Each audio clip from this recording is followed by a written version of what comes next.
Powered by Riverside.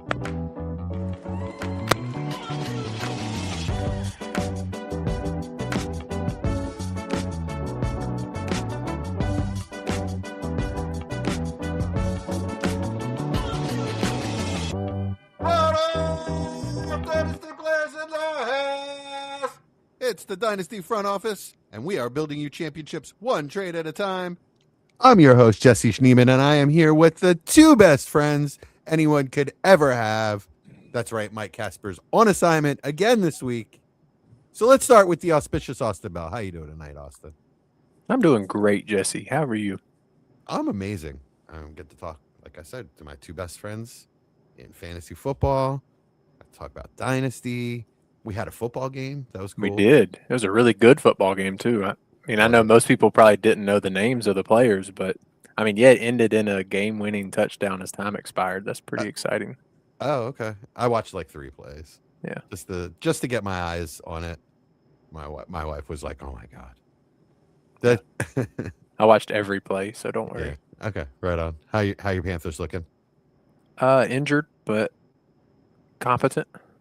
Okay, right on. It's as good as I can ask for in August for this team. Yeah. Okay. And my main man, Chad Mendoza. How you doing tonight, Chad? Yeah, I'm good, man. I'm good. I'm excited to be back talking about fantasy football. It feels like we're like in the thick of things now. Like we're getting ready, talking about our rankings. This is where all the work's done. I'm excited. Right on. Yeah. A lot of camp notes going on. Couple of battles seem like they're starting to work themselves out. Couple big injuries. Yeah, it's exciting. Knock on wood. We haven't gotten that huge one. Well, Pearsall for the year. But yeah. Right. If you're counting on Pearsall, in your starting lineup, you probably should be taking a step back and starting to build your roster anyway. Yeah. All right, Austin. Why don't you tell people where they can find us when we're not podcasting? Yeah, YouTube and Facebook at Dynasty Front Office, Twitter, X at Front Office FF, and Discord. The link is in the description. As always, this season we're going to be bringing you podcasts and videos, including Trade Bangers, Front Office Focus Players of the Week, as well as our weekly show. Please make sure to like and subscribe. And reminder, join the Discord. Links in the description and the show notes. In this episode, we're going to be bringing you Trade Banger of the Week, Front Office Focus Player of the Week, as well as our 2026 running back rankings. And if you're live, just to explain how we're doing this, if you're live, just stay with us. We're going all the way through. If you're listening on podcast, it'll come out on 3 separate podcasts. That's right. Make sure you listen to them all.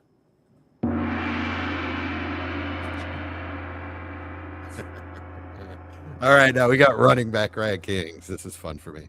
This is my favorite position. Did you guys know that? No, actually, I didn't.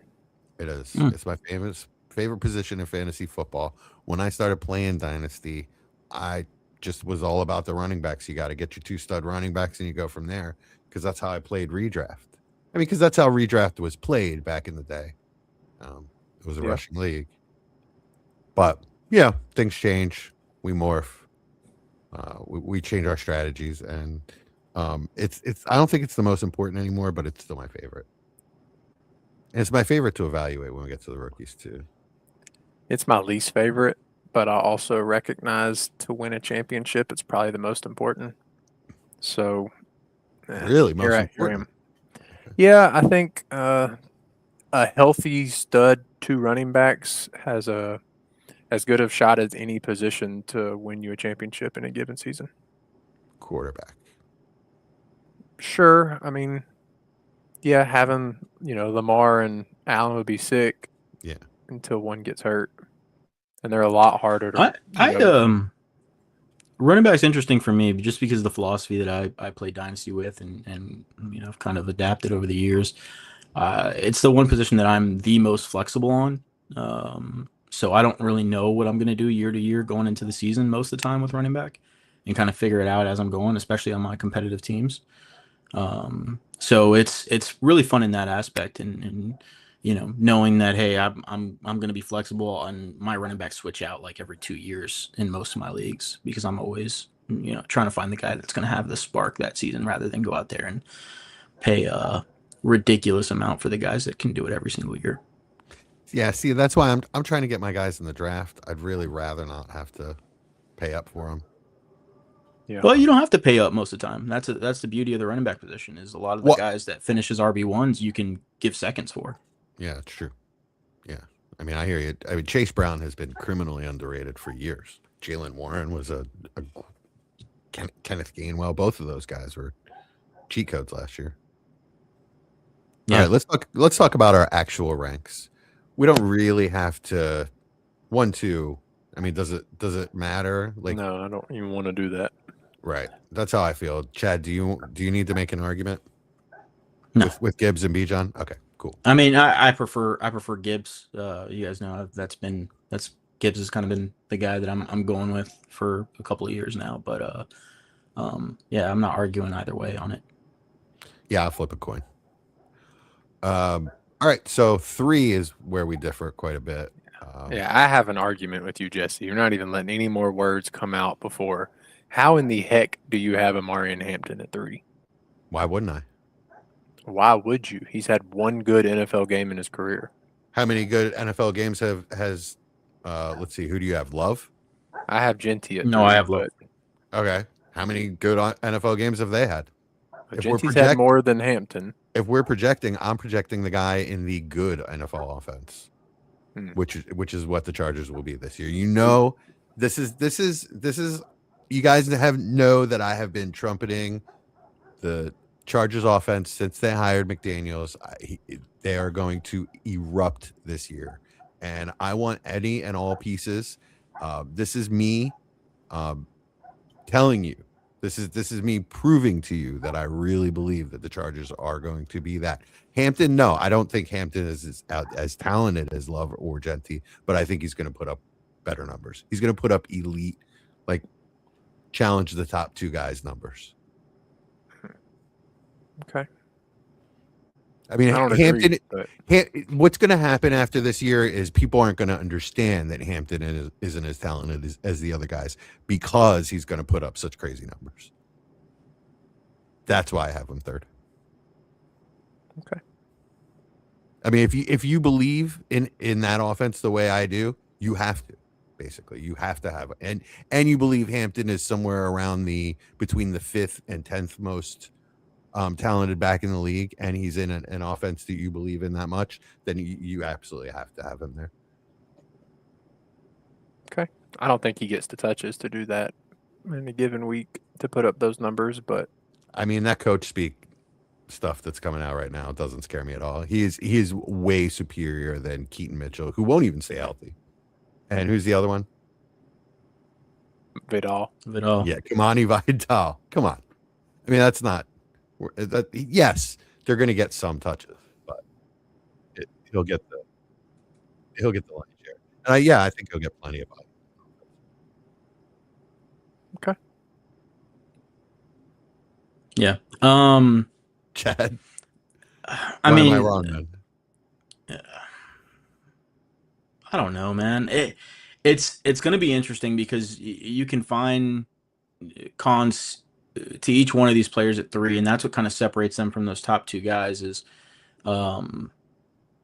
there are question marks just because of the lack of game time. That's going to happen. But outside of that, also Jeremiah Love, who I have at 3, significant questions with the offense, and also they have a stalwart there in James Conner, who can come in and do some damage in the run game. So how much of a role is he going to have? Ashton Genty, he didn't look great. And he was given probably the highest level of workload we've seen from a rookie in some time. Say what you will about the offensive line. I would have liked to see him be more efficient, but at the same time, you saw that they're willing to give him the work, and that's probably the most important thing with running back, especially in this range where they have to be ultra productive to make sense at their purchase price.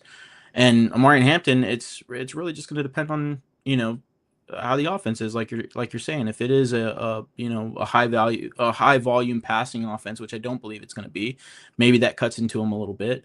But if they do run the ball quite a bit and try to find him some space, which I think McDaniels can do, and he's shown he can do that with his offenses. I like it. So I mean, I think it's kind of take your flavor. When you're talking about these young guys, it could go either way. I think anybody telling you they know what's going to happen with either one of these three, they're lying, because there's so many different variables with these guys. It's really just pick your poison. That's why I don't like really going out and spending a crazy amount of capital it takes to get these guys until they actually show something, because really the value gain from this point is really not much.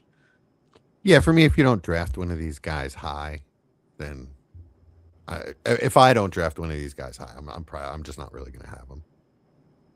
Outside of when I traded Genty Plus for Gibbs last year, but I was trying to win something. Yeah. I understand the argument both of y'all just made, and it makes total sense between the three guys. But Jesse, you also have A-Chain below him. I want to hear the argument there. I mean, a guy that's put up, I think he averaged 19 touches a week last year, still only 24. Why is he below these guys? I mean, especially Hampton, for instance. I only have A-Chain one spot below where you have him. Yes, but the Hampton is really what I'm asking. Like, okay, well, because I think that Miami is going to be very limited, and it's going to be so. Chad touched on a couple of things. With Genty last year, the Raiders did give him a ton of volume, a ton of touches, but the offense was terrible, and so it's limited what you can really do, no matter who you are. He showed flashes. He had a couple long touchdowns. He showed the electricity, and he put up a pretty good overall year. And I see kind of Miami being that this year. So you might get that kind of year out of A-Chain. But I mean, no matter what he is, I mean, he is slated for tons of volume. But yeah, I have him 6. Yeah. It feels crazy. It's the same tier for me. Okay. Well, I mean, I guess the one thing Jesse's kind of shown in his rankings so far, at least, and feel free to disagree, Jesse, but from what I've gathered from your rankings, you kind of value team a lot more than some people do, which is fine. Not saying it's wrong. And Miami is a glorified expansion team at this point. Like it is, like, saying it's bad is, I think, an understatement. It is horrendous. I don't even know what that offense is gonna look like. So A-Chan, when I was ranking him, and I have him, I think, at 5. Is that right? Yeah. 5. You guys have him one spot above me. It's not a huge difference to me. Well, yeah. So I have him at 5, and even at 5, I mean, in the back of your mind when you're ranking him there, you're saying, like, okay, this is probably the most efficient running back in the league. But man, if he can do it on this Miami team, that's going to be special. It's going to be special. And I'm not saying he can't do it. I'm just saying it's going to be incredibly impressive if he does. So you're right that I consider team and situation, but it's within a tier that I'll do that.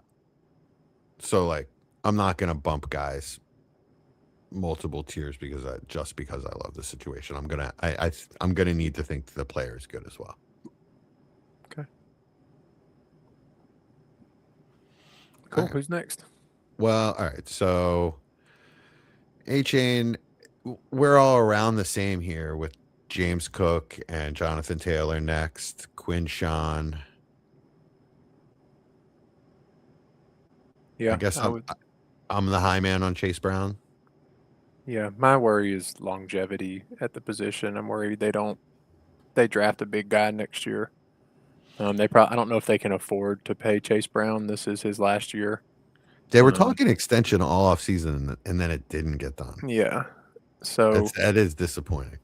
I would worry that he's not a talented enough back to just go to any offense and have the similar production, as well as really what boosted him last year was just being hyper targeted in the offense and the passing game. So If that happens again, cool, it works, but I have him at the bottom of this quote unquote tier for that reason. Is just a little more question marks for me going forward. They love to target him in the red zone. Yeah, he's been one of the most predictable players as far as role at the running back position. He's been incredibly safe. I mean, if you remember, like even late or earlier in the season, when I was telling you guys, if you're looking for a running back to make a push late in the season, Chase Brown is the guy. And I mean, I traded for him all over the place. Yeah, he's just so easy to predict. I mean, this was his like finishes in rank from week 11 on 12, 13, 10, 6, 13, 1, 3, 6. Like and it was so predictable. I think he's a great value at where you can get him. And I'm not worried about the longevity because who cares? Like I want him to produce in season, and if you are worried about the longevity, move off him at that point. These guys that are just very safe, very predictable, and young, it's just free money. Well, at this point in the rankings, to me, the future does matter. You're talking about a top 12 running back in Dynasty, more than just 1 year matters to me. When we get down to, player 18, 20, 24, sure, the short term is more important, but if you're telling me I got to decide between Breece Hall or Chase Brown, I mean, to me, I like Breece the player better, and even on the Jets, as ugly as it is, future. Then why do you have Kenneth Walker above him? He just got paid a ton of money on a good offense. But he's. I just disagree older with and the gets hurt process. constantly. I disagree with the process, to be honest. And that, I do think Breece Hall is a more talented player. I think Chase Brown is a safer player and a safer asset. Also, longevity. Like, if you're in season and you're worried about it, you can wait till you figure out your team and move off of him easier than I think you're going to move off of Breece Hall. And that's just it. I think Breece Hall had a bit of a value spike where he was easier to move just because people thought he wasn't going to be on the Jets. He's still on the Jets. Nobody wants him on the Jets. And that's where Breece Hall is one of the most talented backs in the league. And his situation is what it is. I don't know. I mean, I'd rather have Chase Brown at this point pretty easily. Yeah, I'd rather have Chase Brown. I mean, unfortunately, I've held my Breece shares forever, and yeah, he's a great back. He's probably one of the top 3 or 4 most talented backs in the league. But it's the Jets. It's never going to get better. It's always going to be the Jets, and he just signed a long-term deal there. The dream is dead of him leaving. He was supposed to go to the Chiefs. Instead, we got Walker to the Chiefs. I don't know. Something about that role I'm not in love with either. So it's a middle of the road offense. They really don't have any passing weapons to open up the run game. And you're going to tell me that Ken Walker's going to be the wagon? He's never been able to do that in his entire career. Like, he had a hot stretch. He gets hot stretches and he'll make big plays, but he's not the consistent type of player to carry an offense. I would argue he's never been given the opportunity as well. We talk about guys like Ashton, and that's very important, right? It's a very important part of the running back position in Dynasty is the opportunity. Guys like Ashton Genty, that's why they're so high, is even if they don't provide that efficiency, they're going to be ultra productive. They're going to have those ultra productive games because of the production they're allowed to have, right? Kenneth Walker's never been allowed to really have that production. But there's a reason for that. It's because of his consistency from down to down. If coaches are telling you I'd rather give the ball to Zach Charbonnet and know he's going to get 4 yards than maybe risk getting -2 or 50 out of Kenneth Walker, then that should tell you, that he's in most coaches' eyes, or in those coaches' eyes, he wasn't capable of doing that. Those coaches, I agree. I agree there, but that's just a matter of process within the organization, right? I mean, you could say the same thing. I mean, obviously not as talented as a player, but you could say the same thing with Saquon and the Giants, right? Like, Saquon and the Giants was, breakaway plays to be had at will, right? But also just like, 6, 7 negative runs a game, right? Because he's always trying to bounce stuff to the outside, always trying to make stuff happen. Kenneth Walker is that big play kind of player. He's just not in an offense that allowed him to be that big, give him the carries to really stretch that out over the course of a game. I think it also remains to be seen if he's going to, how many catches he's going to, if he's going to add anything in that area to his game. If he's a 20 to 30 catch kind of guy, and isn't getting a lot of goal line or red zone carries, then, I mean, I can't imagine Andy Reid doesn't use him as a receiving threat. He's never been used like that before. So he's only been on one team. But he wasn't used like that in college. He's never really shown the skill to do that. In my opinion, I have Javonte one spot above him. He was used in all kinds of high value roles and gets all kinds of volume in a good offense. I would rather have Javonte. Yeah, but I mean, yeah, I don't agree there. I mean, Javonte is getting like 30 receptions a year I think what you can probably bank on. But yeah, but he'll score. Like he'll score touchdowns. Like you can also bank on him scoring 8 to 12 touchdowns. And I'm excited to see what score touchdowns. Yeah, I'm excited to see what the role with Kenneth Walker looks like. I think it is up in the air. It is debatable. It's just something we've never seen out of him, so it's a projection. With Javonte, but we saw it. I think there's a big difference between not seeing something from a player and seeing a player do something poorly. And we haven't seen Kenneth Walker as a really poor passing game player as a running back, in my opinion. I just think he hasn't been given the opportunity to do it for stretches. Sample size is very small.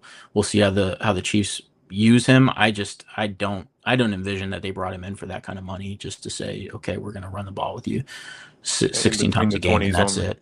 Yeah.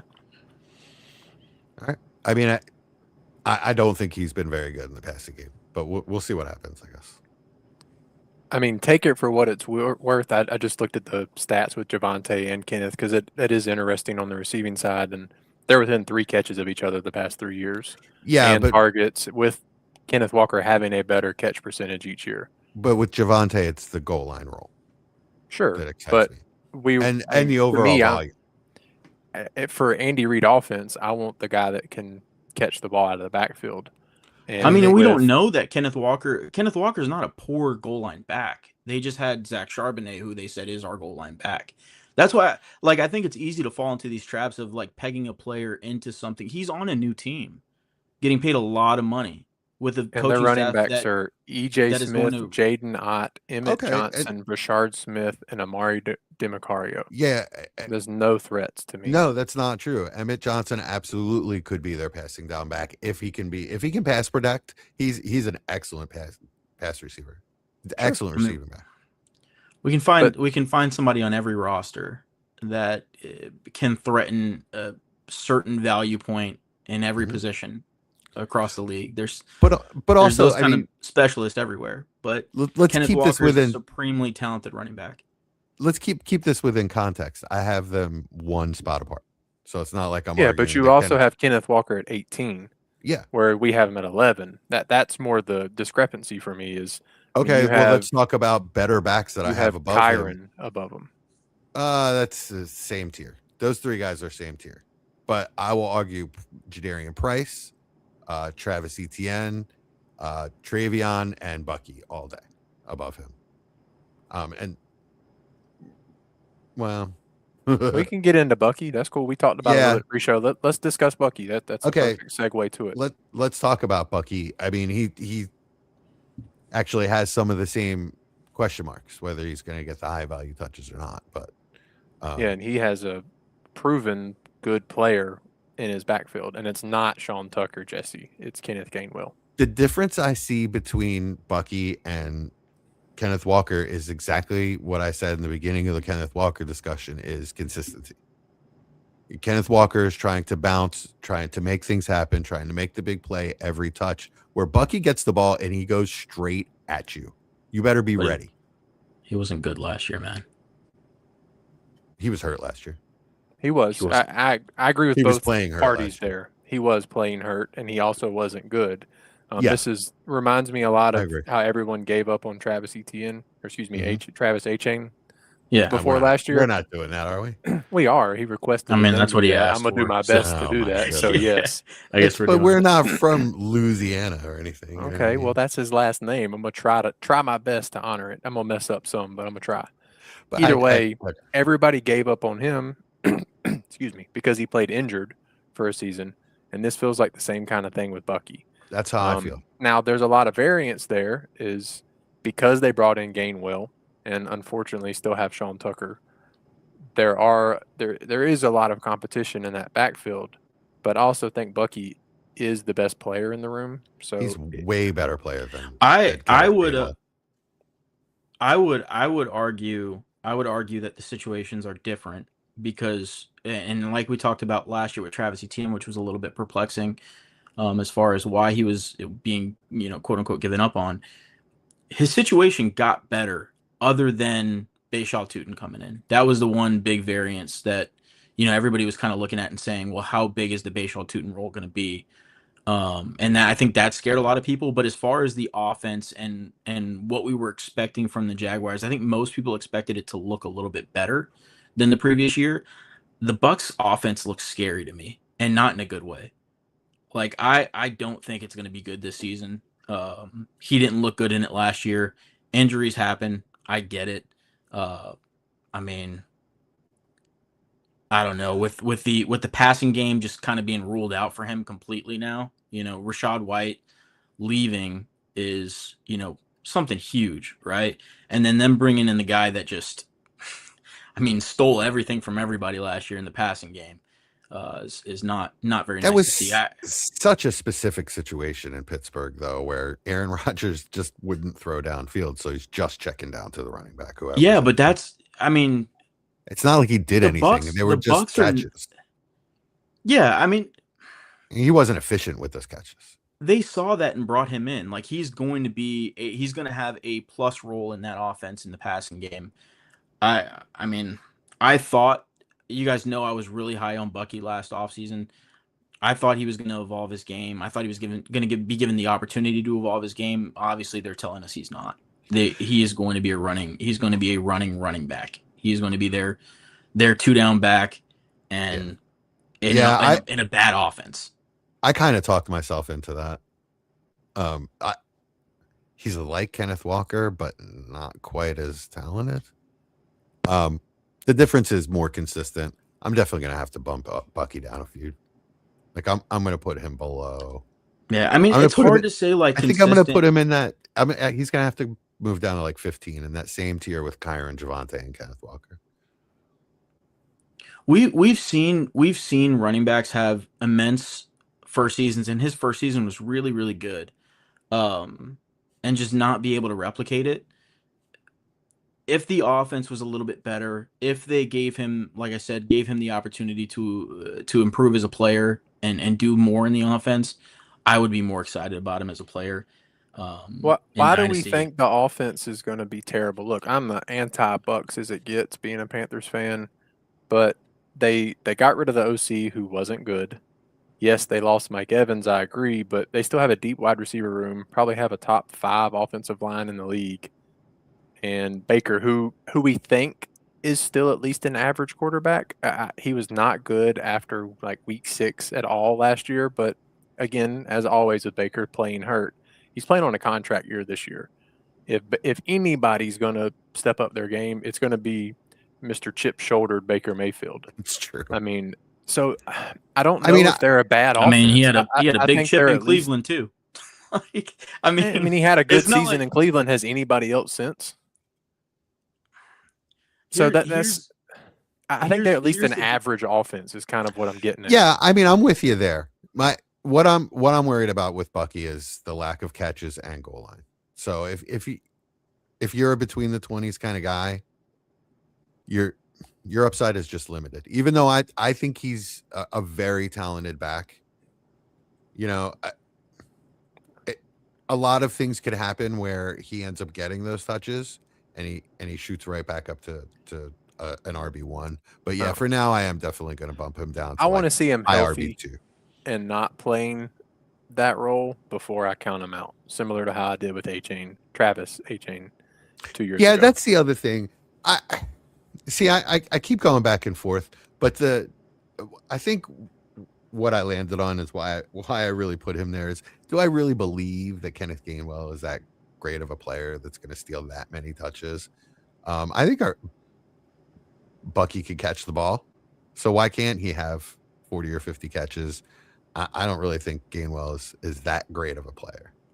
I think here's the thing. As a receiving back, he's definitely a step down from Rachaad White. I think that running game was awful last year. Like one of the worst in the league. Absolutely. And so I'm not ready to look at that. I don't care if Baker gets a little bit better, or he's an average quarterback, great. I just don't think they can run the football. And they showed they last were year they missing 4 out of the 5 starters on offensive line after week 4, which Bucky didn't play any of those because he got hurt early in the season. And again, changed their OC because obviously it didn't work. So again, I'm not trying to be pro Bucks. I feel like they are an average offense. But even earlier in the season, the running ones. game wasn't great. They ran the ball a lot, but it wasn't great. So it's like I just need them to go out there and show that they can do something right, because they couldn't pass the ball last year, and they damn sure couldn't run the ball. I think they were 14th in attempts across the league this season, and in every other running back statistical category, counting stats, they were 21st or worse. Or worse. Yeah, I'm pulling for them to fail. I'm worried that I think we're overselling what we saw last year. As a Panthers fan, you're not a hate. He's a Panthers fan. Yeah. As a Panthers fan. Which I said that earlier. I said I didn't want to preface it again, but I feel like they're much closer to like team 15 in the offense, or 16 middle of the pack, than we're thinking at like 25 as an offense. I think they're too talented, especially if they stay healthy, to not be a team that puts up points on most weeks. Yeah, I could see the passing game getting a little bit better. I'm just for me, the running game's going to have to show it. As good as the offensive line is, they've got to show they can push on offense and run the ball efficiently. So without Bucky getting the 17, 18, carries a game to be relevant. Yeah, and I don't think he gets that, so that is a question mark. Yeah, but that's what he was getting in the beginning of the year, was somewhere around that like 14 to 20 something carries per game. He just wasn't doing anything with it. Okay, let's talk Travion. Chad and I both have him Chad has him at 12. I have him at 13. Austin, you're a little lower at 15. Seems like a lower tier to me. Yeah. No, actually, it's not. It's the tier for me would be Breece, Walker, Brown, Bucky, Price, and Henderson. So he's at the very bottom of that tier. Has the ability to jump up into the top 10, but I'm not gonna lie, I'm scared. Vrabel seems to love Ramondre Stevenson, and I don't think that's going anywhere outside of Stevenson getting hurt. They brought up again in the preseason that Henderson's still learning how to pass block, which just doesn't make sense to me. Yeah. With what we saw in college, but I guess it's just that much different in the NFL. Maybe just their scheme has complex assignments. I don't know. So I don't know if I'm it's a little worried. Maybe not a tech. Maybe like he has the technique down, which was enough to get him by in college, but maybe not the physical, ability to really push guys or stop guys in the passing game, because it doesn't make sense. Because I thought it was a really phenomenal. Really technical pass protector. Or maybe it's just the recognition. He's not seeing where it's coming from. Yeah. I would. Maybe. I would just. He was truly phenomenal in college. What across not just me, like across the board, one of the highest ranked pass pro guys of the past decade at running back coming out of college. And then you see this, and it's the worst in the league last year. How does that happen? Other than it's scheme related. That's the only thing that makes a lot of sense. It could just be physical. The gap between college and the NFL is pretty vast, and some guys just handle it differently. So sometimes it's not about technique. And he is 5'9", 200 pounds. So, not every 5'9", 200-pound guy is going to have the same level of physicality in pass protection. So, it's confusing. It's a confusing situation.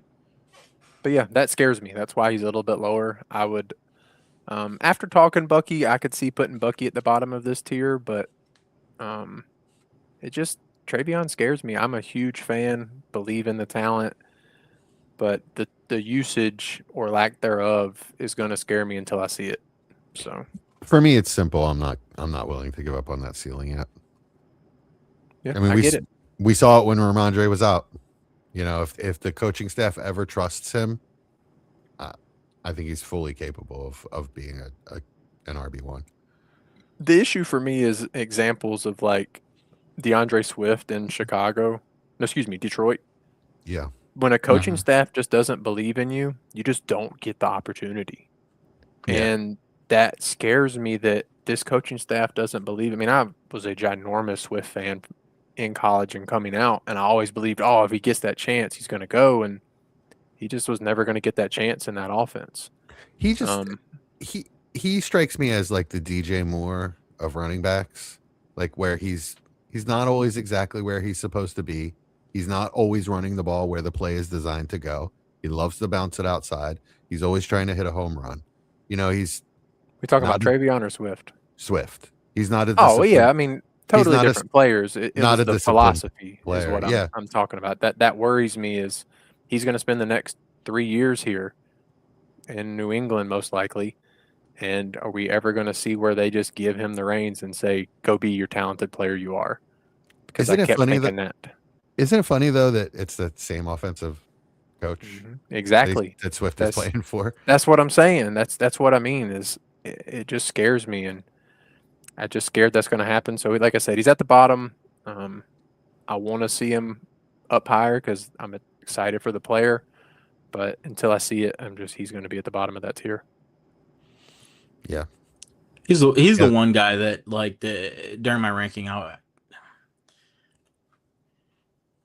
want to move him lower. I do, but man, do people love this guy. And part of my rankings that just plays into it because it's so easy to trade these kind of guys. Travion Henderson last year when he was struggling, he was very easy to move for me. And I did move him in a couple leagues. But I mean, they've got to give him a shot, right? Got to give him a shot. And I think if you can get him somewhere around like RB14, RB15, like Austin has him ranked, from a value standpoint, I mean, he's one of those guys that could see a monumental gain if he finishes anywhere but, close to RB12. Yeah, I mean, if he has a good year, then you're 100% right. He's going to jump up into that probably 6, 7, 8 range in Dynasty. It just, if he doesn't, where's he going to go? Yeah. I mean, that's the thing, though. There's people are going to hold out hope for him, I think, for a little bit longer. I don't think he's a dead asset after this year if he doesn't get the full workload again. I think it's probably going to be another season or two,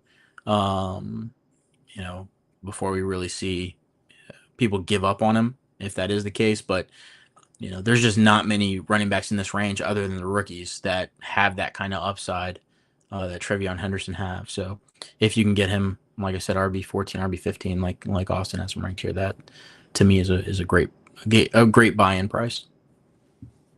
What are you wanting to buy him for then, price-wise? Like, I know the running backs, I see that, but, I mean, are you giving your contenders 27 first and I don't know what it would take, probably like another running back? I mean, it's going to take some kind of piece plus that first to get him, right? I'm not. I mean, it's going to depend. I don't think you can get him for RB15 price right now, but like I said, if we get in season and he struggles a little bit first few weeks, I think you're going to see a dip, right? And that could be your buying window if you truly believe in the player. So I think it's going to depend. I think right now it's hard to buy these players because people are, everybody has the best case scenario in their mind with their rosters. Which is just human nature. So it's hard to buy any of these young running backs right now. But get in season, let people see a couple of bad games, which tends to happen in the run game, right? Like, some guys are going to start off a little slow, and maybe you see that kind of buy window with Travion Henderson where you can get him for a first plus a little bit more. All right. We all sort of have a tier of old guys. Mm-hmm. Saquon, Saquon, Derrick Henry, Christian McCaffrey, Josh Jacobs. I don't really care what order they come in. Chad, you have Bucky and Tootin in that same range. I have Tootin in that same range. So does Austin. I think a big discrepancy we see here is Austin and I have Scatterboo at 22, 23, and Chad, you have him at 15. Yeah. So you were saying before we started that you think you're basing that on just volume, massive volume in this. Yeah, I think the volume is going to be ridiculous this year. I don't want it to be. I am a Giants fan, but you guys know, like I do not homer my team in Dynasty. Like I'm not even really a big Cam Scatterbo guy. I don't think he is. He's a player I want long term, but I think he has one of the biggest upsides at running back this season from a value perspective. He's one of those guys that could see the biggest jump. People love him.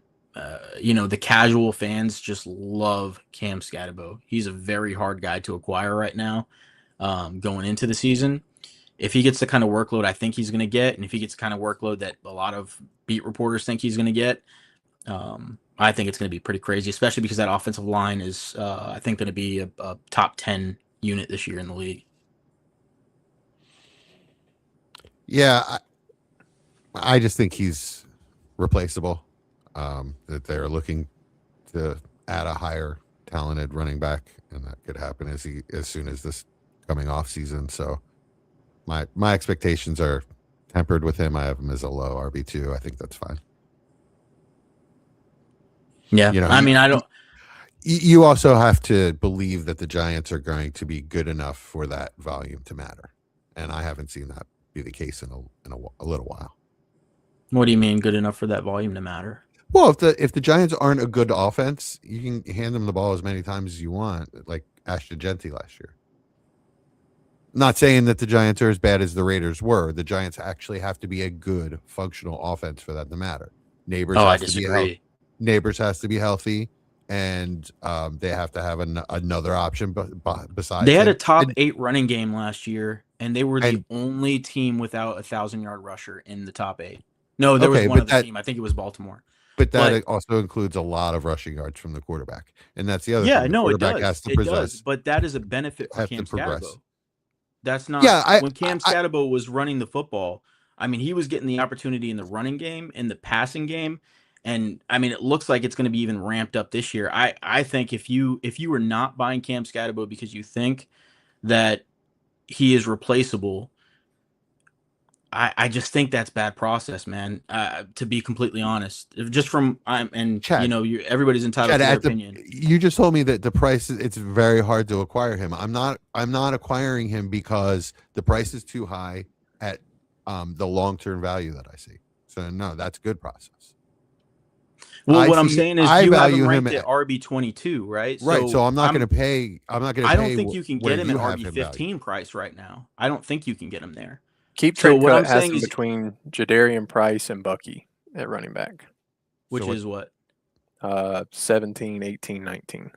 Yeah, I don't think you can get him for that price.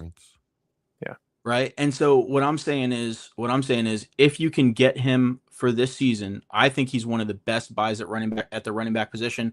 I don't care about longevity. I don't care if he's replaced in 2 years. Right. I want the running back who's going to gain value and give me plus this season. I want value on my roster. You can sell these players. If I believe that the Giants, if I fully believe the Giants were going to be a good offense, I would agree with you. But like I said, a good offense. What does that even mean? They're going to run the ball, and they run the ball well. Like who cares if they're good? They probably won't win a ton of games. It doesn't matter. No, it's not wins and losses. It's good offense. I want, like we've been talking about this all night. So the difference, I would much rather have Jadarian Price because he's on the Seahawks. They are good. You know what I mean? You know what I mean? They have a good offense. That is yet to be seen from the Giants. So I'm tempering. I couldn't disagree more, man. I think I care more about opportunity than I care about a good offense. That doesn't matter. I mean, I don't see volume as this huge key. right? Just depending on volume alone. And you're even Well, nobody's saying saying volume alone. Nobody's saying volume alone. You just said that you don't even think that he's that good of a player, and you don't even like him that much as a Giants fan. That doesn't So matter. what else are you even It doesn't matter. It's about production, right? And what everybody else thinks. So if I don't think loves the offense is going to be good, then you can hand him the ball a million times in a row. And if he smashes into a brick wall and he doesn't produce anything out of it, then I don't want him on my team. Then he's not good. Based on what? Their offensive line got better this offseason. Okay, and they were Chad, good last year. It's a projection. All the right, Giants' offense has not been good in a long time, dude. I want to ask you, what is the projection based off of, though? Right, because we just saw the offensive line was a top 15 unit last year, Chad, right? And the run game, they were a top 10 unit last year, and they've gotten better. Number one offensive line in football fall down to bottom 20s. You can't predict that. Last year, the Eagles' offensive line last year was terrible after being the number one offensive line. But there were injuries. That's not predictable, right? Those guys were playing. Yeah, playing injured though. They were, yeah. Okay. So I'm just saying that what I'm saying is if you're basing everything on that offensive line and just that they're going to be good at running the ball because of that, I'm not basing everything on the offensive line. I told you these are the factors, right?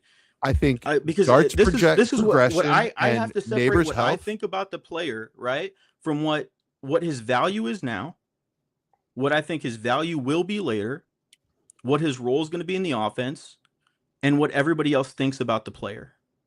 Right? I'm telling you that if it's not a functional offense, it won't matter. Most of those key points, hold on one second. Most of those key points, right, are pluses for Cam Scatterbo right now. Okay, so the ifs are Dart's progression, Neighbors' health, and the emergence of a second option in the passing game. If those things don't happen, then it's not really a good offense, and it's not. They're not going to be functional. Cam Scatterbo was ridiculously productive with Neighbors not in the offense. With Jackson Dart being what he was before he got injured, until he got hurt. But it was for a few games. We have not seen it over a season. It is a projection. Yes, of course it's a projection, but it's based off of factors that matter. Okay. Right? That's what we're trying to do. Yeah, but the factors that I listed matter too. But I mean, not really, is what I'm saying. Okay. Neighbors getting Chad, better. Just gonna, Jackson Dart. All right, Chad, they can be a terrible offense, and he's just going to be RB1. Well, that's not the point I was making. I wasn't saying it could be a terrible offense and he's going to be RB1. I think it could be. You're being hyperbolic because your argument makes no sense. But yeah, we can move on. Chad, my argument absolutely does make sense. All right, if the Giants' offense is bad, you can hand him the ball as many times as you want, and he's not going to produce. Okay. All right. Anyways, let's bring up two players we just talked about because I am curious about this. So I have a lot of Travion on contenders. Would you move Travion for Scatterbo in a second? Let's call it 28. Let's get away from the 27 class. No. Is it close for you, Jesse? The second doesn't move the needle. I need something that's gonna. I don't think you can get any more. Is kind of why I put a second there. Like I mean, we could throw in a vet receiver if you would prefer that being your contender. You know, I don't know the name, but let's just think of a like Cortland Sutton or something. That was actually the name I thought of. Ironically, like that was the exact name, but I didn't want to say it. Something like that. Like I'm not. I mean, all right. So that's going to be somewhat roster dependent, but let's just call it a contender. Like I have a ton of rosters where Travion is probably my RB2, maybe 3 on these big boy contenders, and I'm scared. So like, do I go and move off the bigger name Travion for somebody like Scatterbo, who I don't believe in nearly as much, but I actually could see Chad being right in the asset that this year Scatterbo produces a hell of an amount of points. It's the upside that I don't want to move off of. That's the problem. That's the question. That's exactly my question here is it the short-term risk for Scatterbo, which could be, I mean, we've seen plenty of running backs not be that talented and produce for a 3-year span in Dynasty and at work. Whether we believed in it or not, they put up points. So is that risk worth it for a player like Travion, who we all agree has plenty of question marks? No, Okay. not for Chad, not what for do you me. think? So here's the thing. I think it is roster dependent, but I think it's based off of if you have Travion Henderson as your second running back on your roster and you think you were anywhere near competing, you're not building your roster right. You probably need to move off of him. I would move off him for Cam Scatterbo in a second at that point. Because I think Cam Scatterbo is a much more attractive starting running back at this point than Travion Henderson is. Plus, I think the value to be gained if you don't believe in him is probably a more sure thing this year. So you can always quote unquote upgrade if you want to once the season ends. I think if you have Travion Henderson as your like RB, RB3, RB4, and you believe in the upside that much, then maybe you're saying, okay, you know what, let me just hold on to him just in case it spikes, right? And I think that the value lost I can make up elsewhere on my roster with other roster moves. So that's going to be where I'm at with him. I just think, man, if he's your RB2 this year, you're not competing. You're Well, fooling. that's You're tricking kind of yourself. why I use the RB2, because at 3, I agree. If he's my 3 or 4, I'm holding Travion and hoping it happens. Yeah. But if he's my 2, and let's say I'm loaded everywhere else, we all have rosters where one position's weak. So I'm going to say it's running back, and he's my 2, and maybe I have Dobbins and Hubbard and a couple other, Montgomery that I could plug in at RB2, but I don't have that second big boy name. Is Travion or even Bucky or somebody like that worth risking losing the upside for and taking what could be the high ceiling with Scatterbo for a short period? I think with Bucky, I think you definitely give up on Bucky if you're in that situation. With Travion, I think it's a little bit tougher. With Just Bucky, because I of would like say. everything baked in with the draft capital, with the talent on the team, with the foundation piece on quarterback that we know is going to be there for a long time. They just have a lot of stability, so that part I really like. Where Bucky has a lot of those things kind of going against him. Plus the offensive line is, it's going to be interesting to see how they look from a running game perspective, but I mean, it's tough because you can also say, hey, you know what? I have J.K. Dobbins, or I can go get J.K. Dobbins, and maybe he can fill in that RB2 role like you were mentioning. And maybe in that case, I feel a little bit more comfort where I can say, okay, maybe in name, if I'm writing down on a list, Travion Henderson is my RB2, but in actuality for the season, from a redraft perspective, he's really not. David Montgomery is, or J.K. Dobbins is, and that would make me feel a lot more comfortable.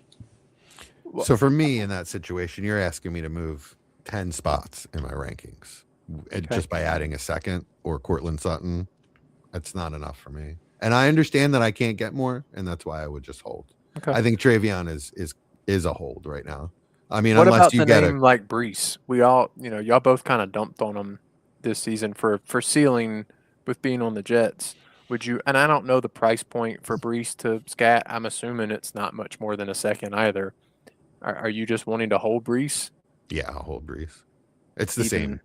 It's the same reasoning. Okay. Same with you, Chad?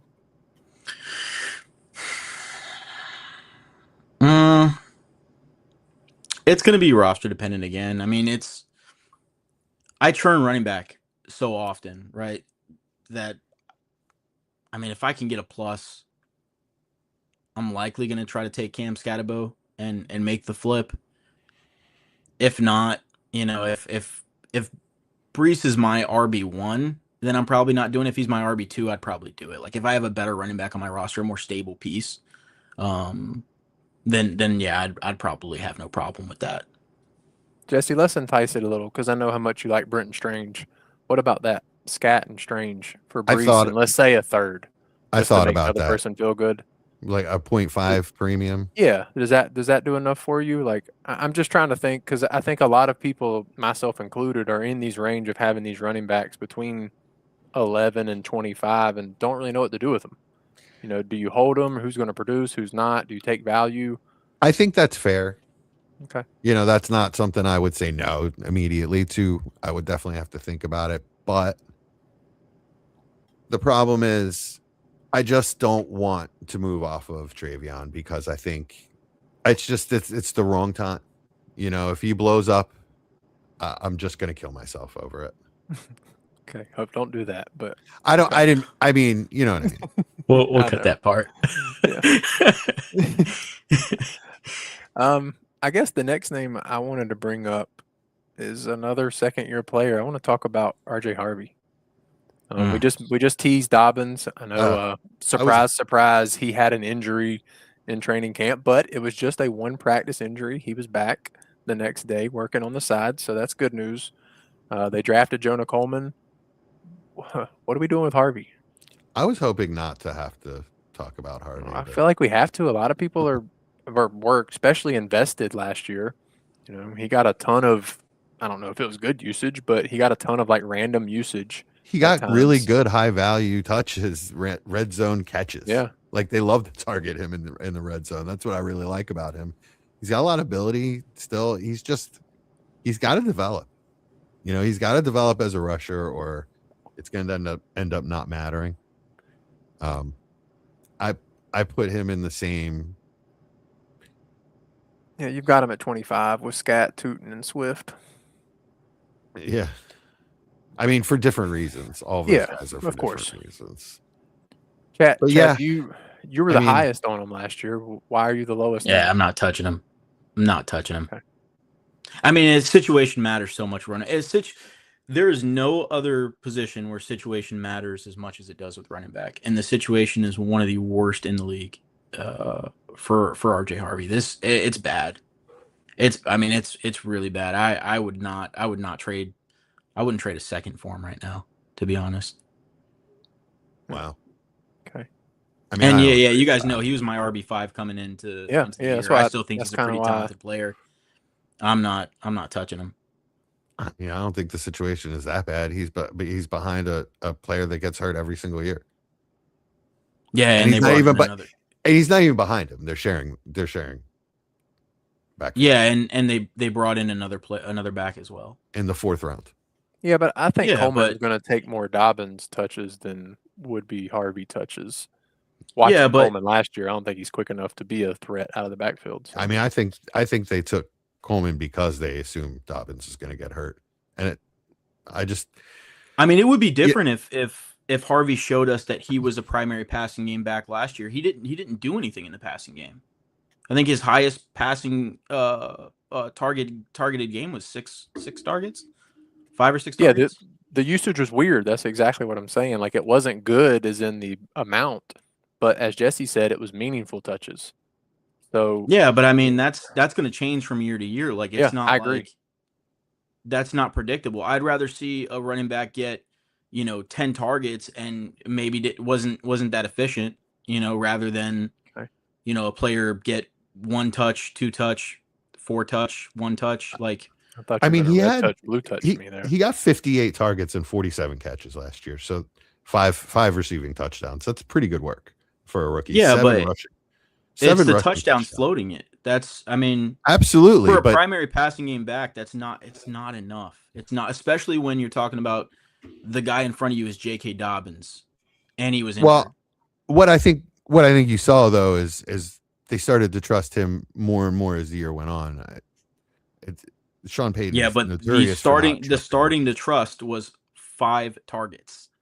That is the starting to trust. It's not okay. Like, 5 targets in a game for a rookie that's not a terrible thing, and it's not crazy to think that could increase this year. Like I said, he has to progress as a player. He has to earn coach's trust, and he has to get more touches. But I thought that was very promising, and the fact that he got 12 touchdowns means they want to use him in the red zone. They think he's a weapon in the red zone. Yeah, so if that's pretty good at it. If that's part of his game, and if it all comes together for him, that's a high producing fantasy player. I mean, I would also caution though that most of his touchdowns came late in the year when J.K. Dobbins was hurt. Well, that's true, but I'm assuming he's going to get hurt again. Yeah, how dare you? Yeah, I mean, I would assume that too, but still, if you're going out there and buying, you don't. At least I don't. Yeah, I mean, that's go why out there and buy players, because I think the player that is preventing their production is going to get hurt. I am at RB 25. No, I know. I'm not saying. I'm talking about for the listeners. Yeah, I mean, I would pay a second for him. I'd pay probably 2 seconds for him. All right. I have 2 more names. I think that should be good. The next one's also a second-year running back who I think Jesse thought we were going to, Bashaw Tootin. Mm-hmm. I think we all have him right in the same range. Yeah, 22, 23, 24 for us. Are we worried that it's his backfield to lose? Can he do it? I I think you can do it. I'm not worried about that. I mean, if you think if you're high on Scatterby, you should also be high on Tootin. He is going to. I agree with he's that, going actually. to get volume. For the same arguments. I don't agree with it just because the hype behind the players are different, and that matters a lot in Dynasty. So I think Tootin was kind of a darling last year. I don't think so. I don't think so. I think if Tootin struggles this year, like he will be written off completely. Sure. I mean, if Scat does too, and they bring in a back, he's gone too. I mean, he has a bunch of aura, sure. If they bring in any back for any rookie, that's going to tank value. I'm talking about like the hype behind the players is just different. I haven't seen many players hyped like Cam Scatterbo was hyped. But I think which is frustrating to me. I agree with you, but I think it's aura farmed as much as it is actual production. But that's what that matters though in Dynasty, right? Does. Because that's what causes people to come in and make offers, right? That's the vast majority of Dynasty players are not good Dynasty players. The faster people accept that, the better, right? The popularity of players matters more than any Dynasty podcaster is going to give it credit for. People just like certain players, they go out there and buy them, right? Patrick Mahomes can struggle for another 2 seasons. People are going to go out there and buy him, right? Lamar Jackson can struggle for 2 seasons in a row. They're going to go out there and buy him, right? We've seen guys where they can just have stretches of bad play and people just want them to do well, right? Cam Scatterbo is a darling of the league. I don't even think it's close with Bashaw Tootin. I think people were excited when he was drafted because he's an electric player as far as his highlight film, but I don't think people are going to be as forgiving. Yeah, I think Jesse meant the premise of it for the opportunity, the amount of touches. At least that's how I took it, and I agree with that. I mean, I think if you assume Scat's going to produce this year, then we should also assume that Tootin's going to produce this year, and so it should be relatively the same amount of excitement. Though, Chad, I do agree with you that the name value does make a ginormous difference in Dynasty for the longevity of holding a player's value. I think for the short window, they are both very similar players in what we should and hopefully do expect. I expect significantly more from Cam Scatterbo. I actually don't. I think that they're going to see very similar production levels. I'm just telling you, projected like RB1, low end RB1 range if they're both healthy. Well, I think Jacksonville's offense is going to be excellent, and Tootin's going to get a ton of touches, and I think he will produce very well. The problem I have with Tootin is the same problem I have with Scat, is that he's replaceable. For a big play back, for somebody with all that speed, he didn't make a lot of big plays last year. He made the least, actually, if I'm not mistaken. Yeah. I don't think he had a single play over 10 yards, which was kind of crazy. Kind of my issue with him. So, no, he's not a player that I'm targeting. Yeah, I mean, I think, like I said, I was telling you guys before the podcast started, everything beat writers are saying, how the offense was built with Cam Scatterbo. I think he's gonna get close to, I think he's gonna be 250 plus rushes this year, and I think he's gonna have a significant role in the passing game as well. I think he's gonna be literally a 3-down back. As much as I don't like it, and last year we were seeing, before he ended the season, 25 rushes, 15 rushes, 19 rushes, 6 rushes. In 2 of those games, he had 7 targets and 6 targets. So yeah, I'd like to see him healthy. I'm just saying That's he's gonna with that kind of touches. Yeah. The way he runs, his health. Well, he's never been injured other than this kind of freak injury that he had. Just the way he runs, his style. Yeah, for sure. Running, it is scary, especially because he's not big. Yeah. Yeah, as we were talking about with Travion, lack of blocking due to size, the way Scat runs scares the crap out of me for any kind of longevity of being in the league. Reminds me of Peyton Hillis. That's just because he's white. Oh, How dare you? he's a way better player than Peyton He's Hillis, like Brandon Jacobs if you're going to do something like that. But Brandon Jacobs is like 500 pounds. ginormous. But the way they run is the exact Yeah, same. yeah, They very remind me identically. Yeah. But yeah, Bashaw Tootin is a buy for me. I love him at his range. I've been buying him everywhere I possibly can, and he's a very hard back to acquire right now. That's For why the I'm price not you buying think him. he's going to go for. But I've been able to get him a couple of different places. I think he's going to have pretty good production as well. For me, he's just a little bit more of a scarier asset, and maybe that's a little bit of ignorance too, because I haven't really been paying attention to, what the beat writers and stuff have been saying in camp, and what his role is exactly going to be. But how I project it, I just Chris Rodriguez is hurt already, so he's Mhm. been pretty much the lion's share back of all the first team stuff. Yeah, I just don't see him as a high volume rusher, and so it's going to be interesting to see. Chris Rodriguez is not going to be injured forever, Yeah. and he is big in the pass game. So, And they have a Quinn Allen, who's also a decent running back. He's good. He's a good pass catcher. Yeah, decent back. Yeah. Would I just either think one of y'all pay For what your you have, go bona ahead. fide contenders 28 first No. for him? no, That's the problem I have with backs in that range. I'm not paying a first. That's his price point per keep trade cut. He's above yeah. a late 28 first. Like I said, that's why that's the I'm not attempting to acquire that type of back. I would give two like mid to early seconds for Bashaw Tootin.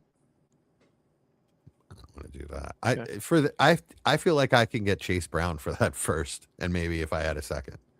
No, You know, you I just cannot think do that. I don't think you I can don't do know. that right now. I don't know. Yeah, Maybe Chase Brown's pretty expensive. maybe people stop sleeping on him, but I just No, always that pay was him. like week 12 of last season price. Yeah, you're not getting I've that just you for get that always been able to 26 first. acquire him.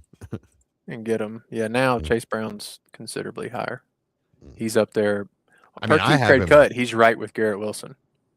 I have an RB9. If that, and ahead of Luther Burden, if that says anything. Yeah, he's a really hard back to acquire. Chase Brown is. Yeah, I just, I'm just not paying a first for backs in that range. Okay. No way. All right. Does anybody have any other players they absolutely want to talk about? I have one more I'd like to bring up that changed teams this year. So Well, I think there's a few more backs I want to talk about. Okay. Kind of the Well, big one is David Montgomery. I think we've mentioned him. Actually, we haven't mentioned that much because we just started potting again. But we talk about him a lot, so it makes it feel like we've mentioned him. Yeah. But David Montgomery, one of my favorite buys this offseason, regardless of position. I mean, just incredible value, especially if you haven't done your draft yet. You can give up like mid to late seconds for David Montgomery and feel great about your RB2 coming into the year, because I think that's the kind of production he's going to get, if not better. So you talk about the only downside for David Montgomery is longevity, and at that price point, who cares? Yeah. Right. So I'm super excited about him this year. What do you guys think? I love it. I mean, he's one of the players that on a contender I would actually thinking about give up my 27 second for. There aren't many, but he is one of them that I would absolutely think about it. Yeah. One other guy real quick that I just wanted to mention was Jonathan Brooks. I think he's probably one of the more divisive, back-end backs in the league this year. And it's interesting. I've acquired a couple of shares just kind of in throw-ins, but I'm not sure on what the price is this year, as if you're just buying them outright. I hope it'd be somewhere around a mid to late second. The closest pick he is on keep trade, he's actually dead in between an early 27 second and a mid 27 second. So Okay, I don't think cool. he's at that throw-in price anymore, but it is the price of a second. So kind of in between Omar Cooper Jr. and Brenton Strange. Yeah. When I say throw-in, I mean like on like large trades. Yeah, big trades. Really, I got you. Yeah, really big trades. Yeah, I mean, he can win you the league realistically. He's one of the few cheaper backs that have an avenue without even injury to be a difference maker on your roster. Now, Yeah. he has the avenue of getting injured again for the third year in a row and basically becoming a dead asset on your fantasy roster. But Chuba Hubbard does not have to get hurt for Jonathan Brooks to become the alpha in that backfield. Sweet. So just a cheap back that is always available, seems like, is Jalen Warren. That's the kind of guy that I would like to wait and just acquire somebody like that and get me through. You know what I mean? Rather than pay the big prices for average talents. I agree. That's a good one. Cool. Yeah, I think we're good. All right, overtime. Yeah, let's do it. Chad, dude. What's up, man? As I was watching, all right. So I wanted to talk to you guys about this before the show. I forgot, but let's talk about it now. If we say now, there's gonna be some spoilers about House of the Dragon. Fast forward a couple minutes because we're gonna talk. All right. We should make that at the very end, so then people can just stop.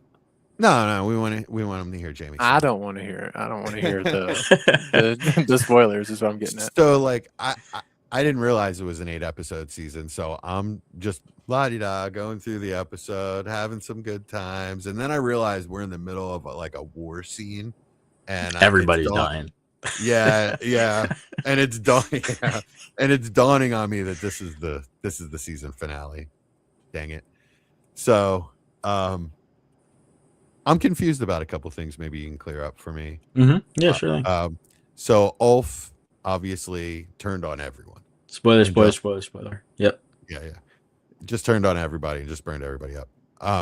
Did we see 3 dragons flying away at the end? Yeah. Didn't they seem to be flying together? Well, or were the 2 chasing no. Ulf? So no, it was one chasing Ulf, and the third behind was just having fun. Is what I took from it. So it's interesting if you know about the backstory on the dragons. So Caraxes was the one second in line. It was Silverwing is Ulf's dragon, was being chased by Caraxes, right? Mm-hmm. And then the Bronze Fury is the one in the back, Vermithor. So Vermithor and Silverwing are said to be like lovers. Oh. So I think Caraxes was trying to get after Ulf's dragon because he betrayed and was attacking all the people, and Vermithor is just following behind him. Just like, hey, what's going on? What are we doing here? That's One Eye's dragon. That's the Hammer's dragon. Oh, okay. Oh, what's One Eye's dragon's name? Aemond. Aemon's dragon is oh my god. The one that's missing right now. I hate when this happens. What's her name? Oh my god. She's the biggest dragon alive. The largest dragon in the world. Yeah. Oh my god. I just wanted to tell y'all we lost Dave because y'all had to spoil the show. Way to go. He'll be back. Sorry, Dave. Vagar. Yeah, so okay. Vagar was the only dragon bigger than Vagar, if I remember right, is Balerion, which is like the original dragon that like took over the 7 kingdoms. So fun stuff. She's very, very old. That's why she looks like she's about to die. Oh, okay. She's like the old, she's by far the oldest dragon. So I guess I was wrong, but I thought Daemon was like the toughest guy out there. Pineapple hair beat his ass. Oh yeah, that dude was big though, man. He was big and he was heavily armored. Yeah, he was like very heavily armored. It wasn't really a fair fight, man. It wasn't carrying like a really heavy sword. That's what I like though. It's like a war fight, right? Like, you know, in a war where like everything's happening around everybody and people are using different stuff, like would be different than if they were just like, you know, having a standoff in like a court proceeding, you know, when they do their, it was a tournament or something. So yeah, exactly. So it's different at that point. But we also saw Daemon lose to like Kristen Cole and stuff too in earlier seasons. So which Kristen Cole is supposed to be one of the best in the universe at that time, like fighters. Oh, was he? Well, not anymore. Yeah, not anymore. Arrow through the eyeball. All right, I guess I'm satisfied. What did you think? How did you think it was pretty true to the book or totally different? It was very true to the book, that final episode. The interesting thing about the show is if you just kind of watch the show like casually and leisurely, it's fantastic. Just don't think about the details. Like if you start thinking about like how did this person get here, or why did this person or how did this person get here so fast, or how did this person send a raven to this specific person to get them information, like then stuff just stops making sense. But if you don't think about that kind of stuff and you just kind of casually watch it, it's so much fun. Yeah, I don't. I just assume that they figured it out. They didn't show it because they figured it out, and I don't need to know. It's fine. Yeah, it's just like the lady in the veil when Jane Eyre, when she sends the letter out and summons Damon to the castle. Yeah. And you're thinking to yourself like, wait, why would she summon Damon, number one, to talk to him? Because she hates him, right? And he killed her sister and she knows it. And then number two, like, how would she get in touch with him? Because if she sends a raven, it's going to go to King's Landing and the Queen's going to get it. So that doesn't make any sense. Yeah, I don't know. So yeah, I don't know. Yeah, they were just there. He was just there and they were talking. Yeah. He just showed up one day. He was like, "Yeah, it's fine." Like, I had an inkling you wanted something. He was looking for his daughter. He decided to stop by. Yeah. All right. Yeah, I'm just so disappointed that I'm gonna have to wait a year and a half for the next season. Hopefully quicker, man. I don't know. I haven't seen like when they plan to release it, but I know with granted it's like a much different show, lower budget and far less CGI if there was much at all in Knights of the Seven Kingdom, but that show I think is they're gonna have a really quick turnaround on. So I hope they're just trying to speed things up between the whole franchise itself, but we'll see. Good. All right, Austin, your turn.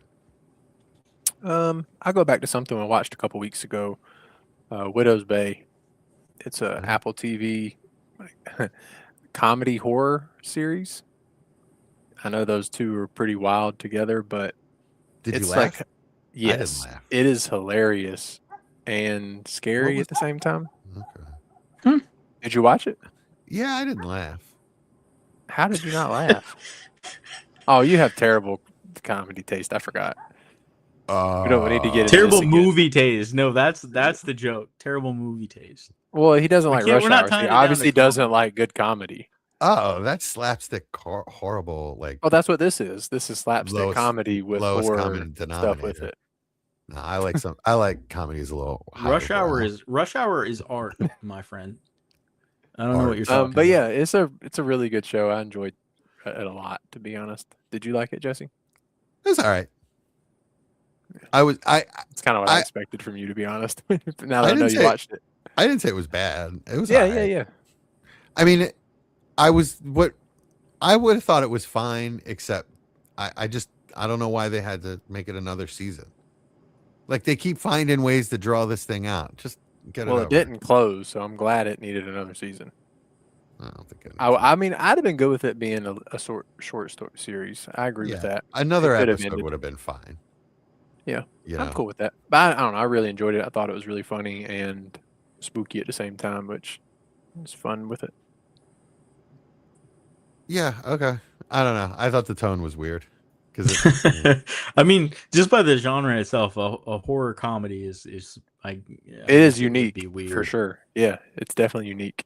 I'll check it out. I'm probably not my thing, but yeah, I mean, it's very popular. Most people have watched it. I didn't love it. It got a 98 on Rotten Tomatoes. I was pretty shocked. What is it on?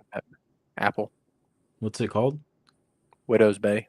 Widow's Bay. Yeah, I'll check it out. And it's short. They're like 26-minute episodes, 10 episodes, so it's not that long. Other than that, me and Hannah have been watching Deadliest Catch.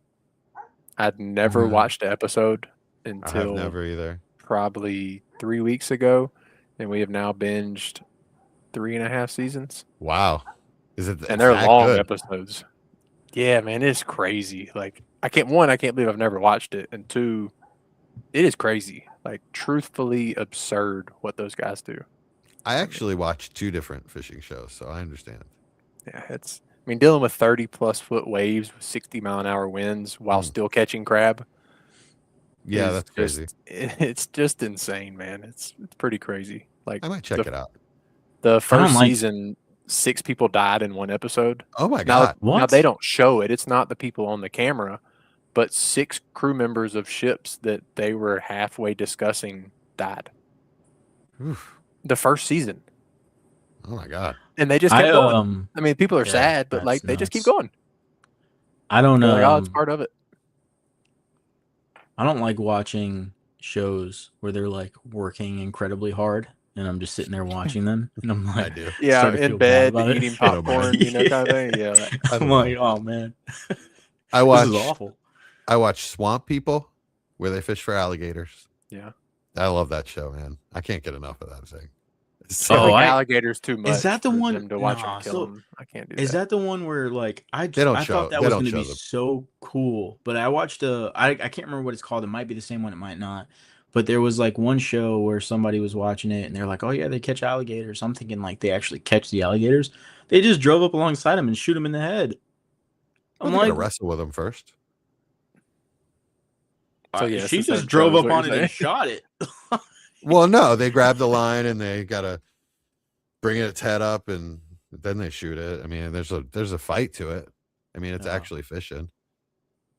And the other one I watch is River Monsters. I really like that one. I've watched a little bit of that. That one's crazy. Yeah. I think I've seen all of those.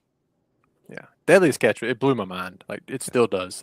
Every episode I'm like, people do this for a living. And I might check it out. I don't do anything near that at all. Hey. I mean, my life's cool. I enjoy my life. Detailing cars is dangerous. Sure. I mean, I thankfully do a lot more than that now, but you know, it's not that, and it's. I'm not detailing cars. Restoring cars. Yeah, it's cool. My bad. Not giving you enough credit. Restoring cars. Well, I did detailing before, so you technically. Oh, gotcha. Yeah, I was gonna say I thought you were a mechanic. Yeah, I'm on the mechanical side of things now, but it's still not on a 100-foot boat dealing with literally 30, 40, 50-foot seas, being outside catching crab. It's wild. The cars can fall, heavy machinery. It's dangerous, man. It's dangerous out there. Yeah, sure. I appreciate it. You live a dangerous life, my friend. There we go. So I got one more is the wife and I have been watching an older HBO series called The Leftovers. I don't know if you guys saw it. It's like 12 never years seen it, old. but I have heard of it. It was highly rated, is why we started watching it. It's very good. It's really, really good. The premise is it's a show. It's a show, yeah. Okay. 3 seasons, I think. The premise is that 2% of all of the people on Earth just vanish, like all at once on October 14th. And like some people were driving a car and that car crashes into something. Lady was putting a baby into its car seat, turns around, turns back around, baby's gone. That kind of thing. So it's more about the way people deal with it, the people that are left, the people that deal with it. But there's also a big mystery about, why it happened and who's connected and why and how. And I don't know. Thanos. Certainly Thanos. Yeah. It was just it wasn't a real snap. It was just like a pinky snap. Snap his thumb and pinky together. he didn't know he did all the work and then he forgot he didn't know how to snap.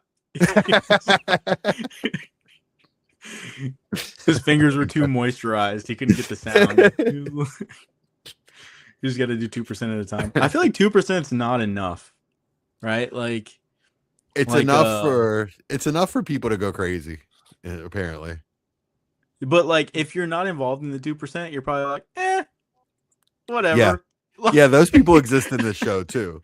So that's kind of cool. That's a cool part too. If it was like 30%, you'd be like, okay, all right, come on now. Like, this is getting out of hand. But 2%, I feel like I'm like, well, the common cold took out more people last year. So, well, that's probably true. I don't know. I was just saying something ridiculous. I don't know if that's true or not. I was listening to a podcast about Are We Doomed? It's actually called Are We Doomed? And Yes. In case you're wondering. I think it was that one. It could have been. Anyway, I heard that if you took away 90% of the Earth's population right now, there would still be more people than there were in the Dark Ages, like in the Middle Ages. Yes. Crazy, the population explosion that's gone on. There's so many people in the world now. God, I love you all, and I love you all, every single one of you that listens to our show. The rest, mixed feelings.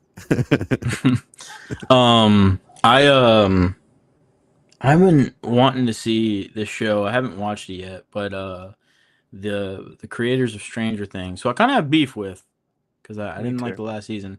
But anyways, beside the point, they released a new show on Netflix called The Burrows, and it's one of those shows that kind of like, it strikes your attention when you watch the preview for it. Oh, is it bad? It's all right. My wife couldn't get through it. She walked out on it. I thought it was okay. It's sort of Stranger Things for geriatrics. Like it's okay. It's, I mean, it's okay. I should give it more of a chance. I just didn't think it was amazing. You can't relate to it? No. I'm not as old as those people. Oh, but I saw the new Spider-Man. That was fantastic. Oh, was it? Yeah, if you get a chance. Yeah, I've heard it. It's really good. It was really good. I think it was by far the best one of the series so far. I'll have to wait for it to come out on VHS. Or on tape, as we used to say. VHS. All right. The funny thing is everybody thinks that's a joke. Nobody told Jesse it's not coming out on VHS yet. I used to have to come home from school and tape soap operas for my mom when I was grounded. That's how she kept me in the house. Hey, I used to tape Dragon Ball Z when I was growing up. Used to have to take it out, flip it. Rub it down, oh no.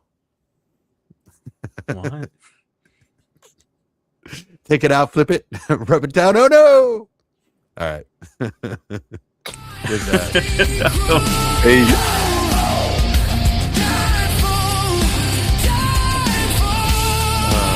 Listen to Boys to Men, more Boys to Men. I love Boys to Men, but I Me didn't too. recognize that. Maybe they said it different. Wow, slightly different pitch. Try to sing it. Maybe if you sing it, I can recognize it. I tried. Oh, that was your try? Oh, my fault. Thanks for listening. Now go make someone overpay.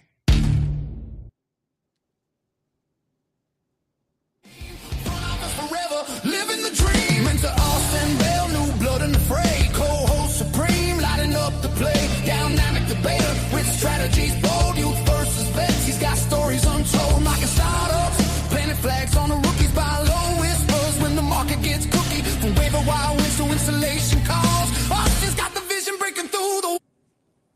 Yeah. What's up, guys? It's Austin Bell here. Got Jesse and Chad. How y'all doing? Good. That was supposed to fade out. It didn't. I had to change it up on What y'all. was that? What was that noise? That was a year. Oh, okay. That was a record scratch. No.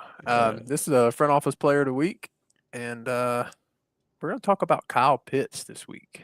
Got an extension, new coaching staff. Signed tight end 2 last year. Signs are pointing up in the world of Dynasty. But looking at y'all's faces, that's not the case. Why is that? That's my first question. Before we go any further, how come all these good things happen over these last 8 months, I guess? And y'all aren't excited. Jesse, tell me why. If you're falling for this trap, then you really need to listen to this show because you're a basic Dynasty player. No offense, but if you're falling for this trap, man, come on. First of all, let me ask you this, Austin. You say he was tight end 2 on the year? He was. What number do you think he was week 12 of last year? I think it was like 10 or something. I mean, it happened within like 3 games. As of week 12 last year, he was tight end 22. So But then what happened? Yeah, he had a historic game. He did. I think he had I think it was 70% of his production in one game. Okay. And then that convinced you to start him in the finals, and then you lost to Mike in Fantasy Einsteins. That's what happened to me anyway. Oh, I was gonna say I don't think I have Kyle Pitts. Yeah, so no, seriously, there's no better time to trade Kyle Pitts than right now. So what you're telling me is you're not biased because he But- lost your championship. I traded him for 109, took Kenyon Sadiq. I think that's a great reroll. I mean, there's plenty of risk there with Sadiq, but I'll take the reroll. Kyle Pitts is fool's gold. Okay. Chad, do you feel the same, different? Is there an avenue for success? He's trying so hard to find a way to I disagree. mean, you can be with me. negative too. That's He's fine. trying No, so no, hard. it's tough because I mean I'm not as negative as Jesse is. I think that there is room for him to be a very, very productive, relevant tight end this year. I just am not paying the prices it takes to get him right now. And I think most people in the leagues that I'm in, because I play in majority of my leagues are 0.75 premium or 2 tight end leagues, where you have to start 2 tight ends. He's just going for kind of an absurd price right now, based off of what we've seen, as a career from Kyle Pitts. And like you said, it is a new coaching staff. The majority of the production not only came late, but I mean, there was another stretch where, he performed well as, for 4 games or so, really well for 4 games. But both of those stretches were against some of the worst defenses against tight end, ranked teams in the league. So, and everybody gets those games, and he did well to perform well in those games he's supposed to perform well in. It's just, man, there's been so much poor play, and poor production over the years where it's hard to spend a mid-first on him right now for me. He's just not a good player. He doesn't run good routes. He's got crappy hands. And you breathe on him and he goes down. He's the most upright person I've ever seen in my life. There's nothing. I mean, he's tall. He's probably pretty strong, but I just don't think he's a good football player. So neither of y'all are excited for him being in a Stefanski offense, who's always used the tight end. I mean, to me that has to be appealing. He got a 3-year, $53 million contract. He could get some. He could get some volume, but I just don't think it's going to add up to the price that you have to pay. His cost this year compared to his cost last offseason is ridiculous, and he's the same exact player. I mean, Kyle Pitts is not getting any better. We know that. So, last year, you could get him for a second or two, and now, I just saw him go for a 27 first in a non-premium league, just a regular old PPR league. He went for a 27 first. So keep trade cut. We'll go ahead and rotate to the value side of things. He's between Sam Laporta and a late 27 first. I kind of feel like that's about right. I don't want to pay a first for him, but the other names after him aren't much more enticing. I don't know that you're getting him for a late first right now, though. I mean, it probably depends on the teams, what that manager has at tight end. In a premium league, you're probably not getting him for just the late first, and I'm still not even paying that. I snap accepted a 109 for him. I mean, I wouldn't mind paying the 109 if I was a contending team and I'm up and Sadiq's on the board and I'm like, okay, I can go with Sadiq or I can go with Kyle Pitts and I need a tight end to start. Then I don't have any problem with that deal, to be honest. But it's not. I don't walk away with it, smiling, giggling. Yeah. Not that I do that with any trades. I'm sure you do. Don't lie. I'm sure you do. I've been getting Brenton Strange all off season with high seconds. So I'd just much rather do something like that. Sadiq was one of the names I wanted to see. Jesse, you've already said yes. So Chad, you're taking Pitts in a vacuum over Sadiq. You wouldn't rather re-roll? I mean, yeah, it's in a vacuum. It's tough. I think it's risky. It's definitely probably not in a vacuum, but situational. It can go either way, which makes it a fair trade in my eyes. It is a fair trade, but it's one that I'll make so quickly. But I'm also one of the guys that's been on this Kyle Pitts train for years. Yeah, and I mean, years. you've been anti Kyle Pitts for 2 years now. No, After well, you were extremely pro Kyle Pitts, you've been anti I've Kyle been Pitts for probably up 2 and down years. and up and down. It just depends on his price. Kyle Pitts is always going to be the same player. He's just below average tight end in the NFL with excellent athleticism. Are y'all wanting to get out for any first? Is that kind of what y'all are saying? No, 28, no. 29, 27? I don't. No. No, because I think I can get more. So Well, let's assume you can. I mean, I'm looking at pricing. Okay, I don't so really want maybe a you could get something a 29 little first. bit on top, sure, than a 29 first, but like a 29 first and a 27 second. I would do. Okay. I mean, What talking about like just we're talking about standard 0.5 premium. Yeah, 0.5 leagues, premiums. Right? Yeah. I mean, I think a late first is fair. Yeah, it's I mean, that's what the price point. They're literally within 40 points on keep trade cut of each other. A late 27 first and Kyle Pitts. Yeah, just from what I've seen, like it's closer to a mid in the leagues that I'm in, and I'm just not paying that. Yeah. Future mid first. Yeah, and we do play in higher premium leagues. For most of our leagues are like that. But so I tried to go here to get a baseline. I mean, I'm always for tiering up at the tight end position. I'm going to name some names and just quickly tell me yes until we get to a first no. So it's going to sound crazy at first, but Kyle Pitts, and let's say you're contender first for Bowers. No. Oh yeah. Okay. For McBride. Oh wait, which way no? You're giving away Pitts in your first. Oh yeah. Tell me where this stops. This line stops. McBride. Yes, of course. Yes. Loveland. Yes. Warren. Yes. Still good, Chad? Yeah. Okay. Kraft. No. Fanning. No. Okay, Everyone so else. It's just the big four. Right. Yeah, I mean So that's pretty much where tight end is at the moment. So it's four and everybody else. You good with your 27 and 8 first for Pitts for those guys? So both first. No. Your next 2 years first for those guys with Pitts. And Pitts. I'm trying to see what it's going to take to upgrade, because I think a lot of people are where some Pitts, unfortunately, it might be their tight end 1, and maybe they do have a Strange or even a Laporta, which is unfortunately in that same tier currently. For you don't know what kind of production. So if you want a stud, are you comfortable paying that? If I can upgrade to one of the top 4 with a first plus something else, I would do that in a heartbeat. Maybe even 2 firsts for a couple of those players. But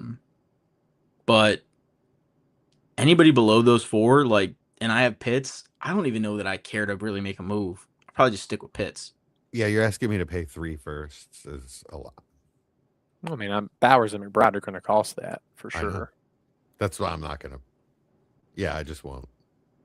I'll try to find the next one.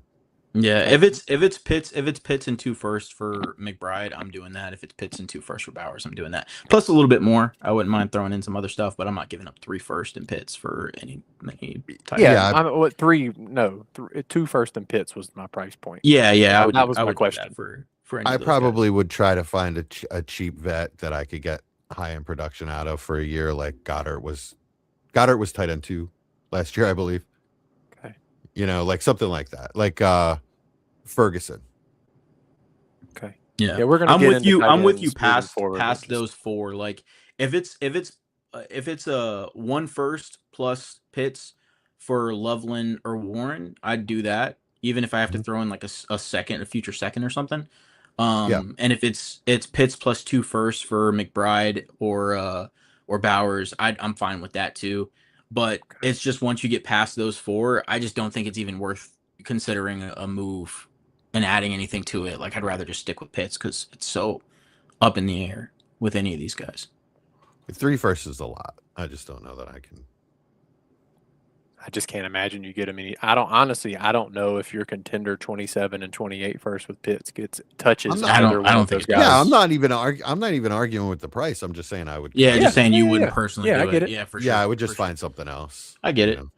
Yeah, which makes sense. I mean, I think tight end's one of those positions. Is the only position where it's It's just like, you don't really want to spend on any of these guys an insane amount when there's value to be had down the board, and you don't know what this next set of tight ends is going to look like, because there's some talented players in the later tiers. It just fluctuates so much from year to year, more than other. I mean, every position does, but more than other positions at tight end, I feel. I mean, are we shocked if AJ Barner is a top 6 tight end next year? Yes. Because I'm not. Wait, what? AJ Barner? What about him? Yes, I am shocked. Are we shocked if he's a top 6? Yes. No, I'm not saying like finishes top 6. I'm saying like value from what he costs. Yes. I mean, yeah, that would shock me, but I think he could. I mean, I understand where that could come from. I get the range of outcomes, but yes, I am pretty shocked. I'm not because after 4, like, who is there? Like, well, there's going to be names that people are going to really struggle to put down, whether they should or not. But I think those 2 you said are the next 2: Kraft, Fannin, and then Gadsden. I would probably. But Kraft is the prime example, right? Like, look at what Kraft has done for his career, and many people consider him tight end 4 or 5. I mean, not 4, but 5 or 6, right? And he's done. I mean, any other position, like, he would be in like the mid-teens at best.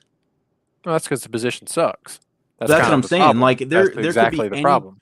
There could be any player that's young that does reasonably well that jumps into this top 10. Sure.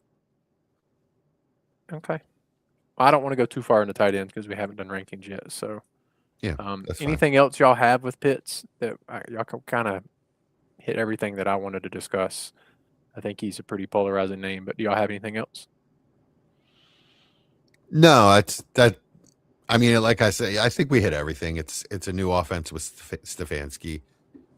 I mean, that's a plus, I guess, but he's still Kyle Pitts, so it's not enough of a plus for me.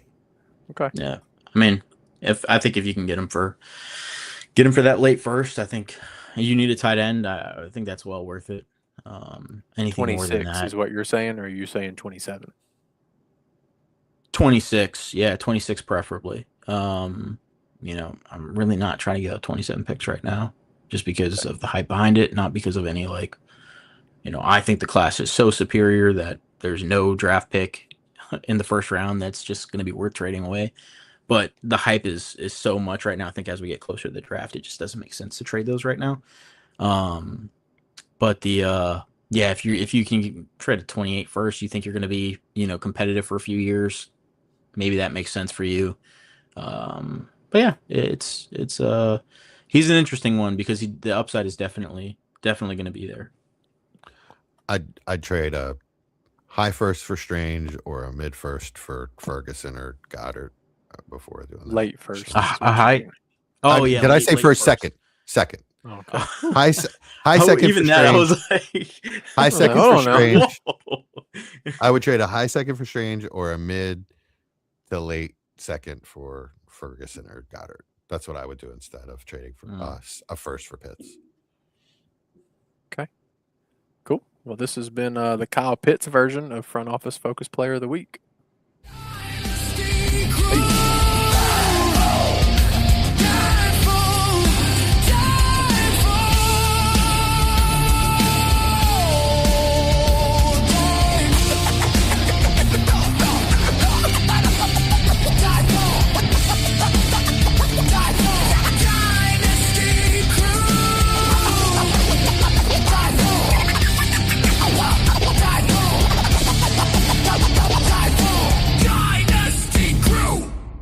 Thanks for listening. Now go make someone overpay. Mendoza drops knowledge like a screen pass pop. Trade talk sizzling, he don't ever stop. Analyzing assets from tank to all in swing. Sell high candidates to make the trade bell ring. Group chat heater with philosophies deep. Navigating the minefield where big dogs leap. Roster reshape for the long haul ahead. Chance to Mendoza making rivals see red. That's supposed to fade out, but it doesn't.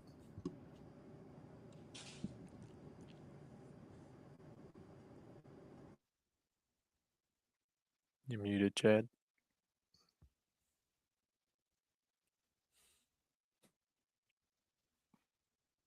I didn't do it, did I?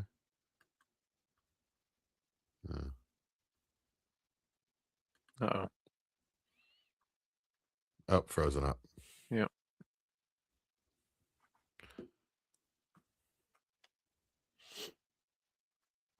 All Let right, me so get to what? listen to it again.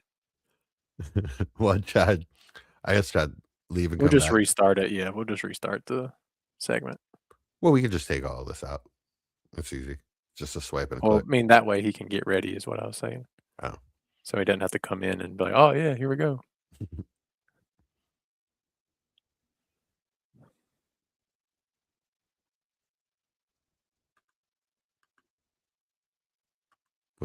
What are we doing, Chad? I don't know.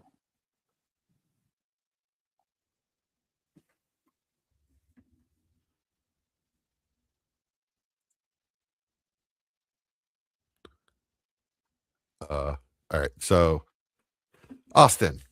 Sure. Let's go back to running back rankings. Just to entertain the live people. Yeah. Well, I didn't get to bring up Travis Etienne enough. That was one of the names that I wanted to do. I know we were a little long, so. Yeah, let's see.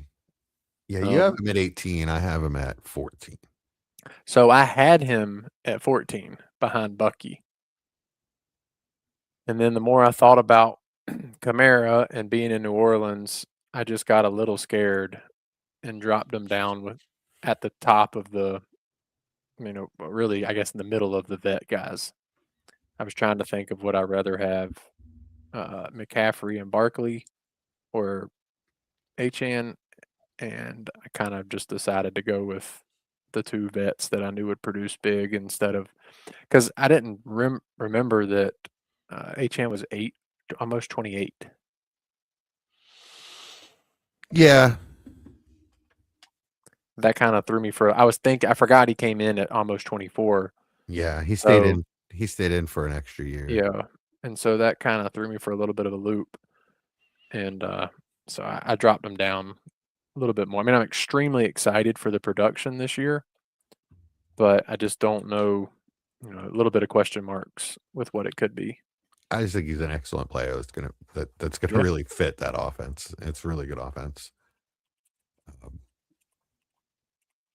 Yeah.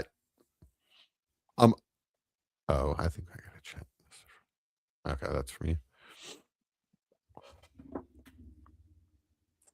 Yeah, I'm definitely excited. I put him down a little bit under like Price and Henderson, and then like I said, McCaffrey and Barkley. I just kind of felt like those two guys had a similar ceiling, and I don't know how much longer those two will be playing meaningful snaps than Achane will. Yeah, I mean Kamara's washed. I think this could be the last year for Yeah, I agree with you. Barkley or McCaffrey. That's my worry that this could be I mean, it won't be their last year playing, but it could be their last good season. Yeah, I mean McCaffrey just hit 30. I noticed that when I was doing my rankings, that 30 beside his name. Yeah, and Barkley's 30 as well, right? And, I think he was almost, if I'm not mistaken. I could be wrong, but and Henry's 32. Yeah. So I mean, that's promising that he's gonna, that Henry's 32 and still producing. Yeah, and even athletically looks that good. It's eventually going to stop. Of course, which is why he should be considerably lower than most of these guys because the shelf life has to be shorter. Right. That's why I mean, Etienne, you can get a couple years out of him, 2-3 years, hopefully. Yeah.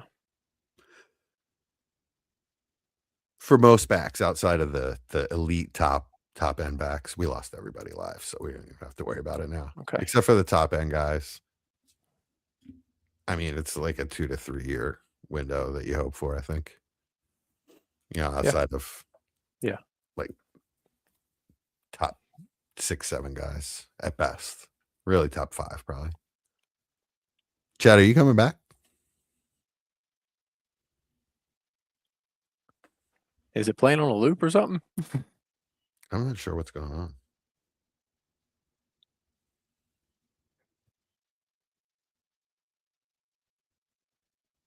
Maybe he's having trouble signing in or getting it to the. I don't know. Text us what's going on. I don't know if he can hear us. I don't know. I don't think he can because I feel like he would be looking. Right.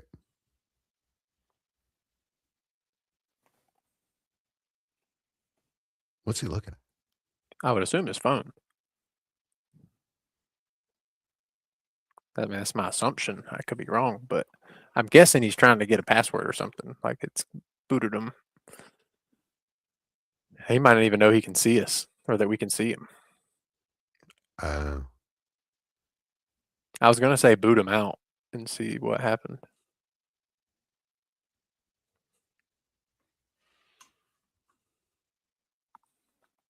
Because like it's still, now it's a black screen and Okay.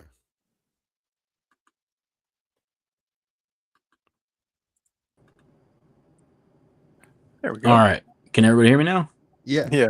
Gotcha. We could see you the entire time. Yeah, we You can could see see you. me the We're entire time? yes. Literally until until 3 about- seconds ago. Yeah. We were What? trying to talk to you. Yeah. That's why I texted you. Crazy. I'm like, Yeah, Chad, I don't what's know what's going going on? on. I had to like tape my mic into my mic cord. Oh, we couldn't tell what you were Anyways, doing. okay. So you we're want just me to going play- ahead with the trade. Yeah, banger let's just restart it. Yeah, I'll play the start in a music second. again and Yeah. we can then? Okay. start into it fresh. All right. So this can is the edit trade all banger of of the week. I'm sorry. I was going to play the music again and we can. I can't hear Jesse. You can't hear me? Can you hear me? Yeah, I can hear you. Did I mute myself? No. Yeah. Because Can you hear Jesse? Yeah. I don't know what's going on. Okay. Oh my god. All right. Let me leave and try to come back one more time. This Okay. is really weird. Well, at least it got him leaving this time. I didn't get mad because we were disagreeing. I got mad because Oh, I knew why you got mad. I He just kept wanted to saying- stop it because I knew we were going long. he kept saying it didn't make sense. Yeah, I knew. Don't tell me that. Yeah. And he kept saying that your process is bad. Pissing me off. I mean, it was fun, but then I was like, all right, we're going. Hey, I can hear both of you now. Hey, Hey, all right. All right, so I'm gonna play the music again and then we'll start. Okay. All right. Sounds good. That way we have a clean placeholder. Ready? Chad Mendoza drops knowledge like a screen pass pop. Trade talk sizzling, he don't ever stop. Analyzing assets from tank to all in swing. Sell high candidates to make the trade bell ring. Group chat heater with philosophies deep. Navigating the minefield with big dogs leap. Roster reshape for the long haul ahead. Chad Mendoza making rivals see red. All right. How you doing, guys? It's trade banger of the week. Got Hey, Austin buddy, how are Bell you? and Jesse Schneeman here. Yeah, I'm doing good, man. I was talking to the audience. I wasn't talking to you yet, Oh, Austin. my fault. But how are you doing, my friend? Oh, I'm great. Now that you asked, I appreciate it. Yeah, it was Hope you are. rhtorical. I don't hear the audience, but I just like to ask. It can be so confusing. Jesse, how are you doing, man? I'm good.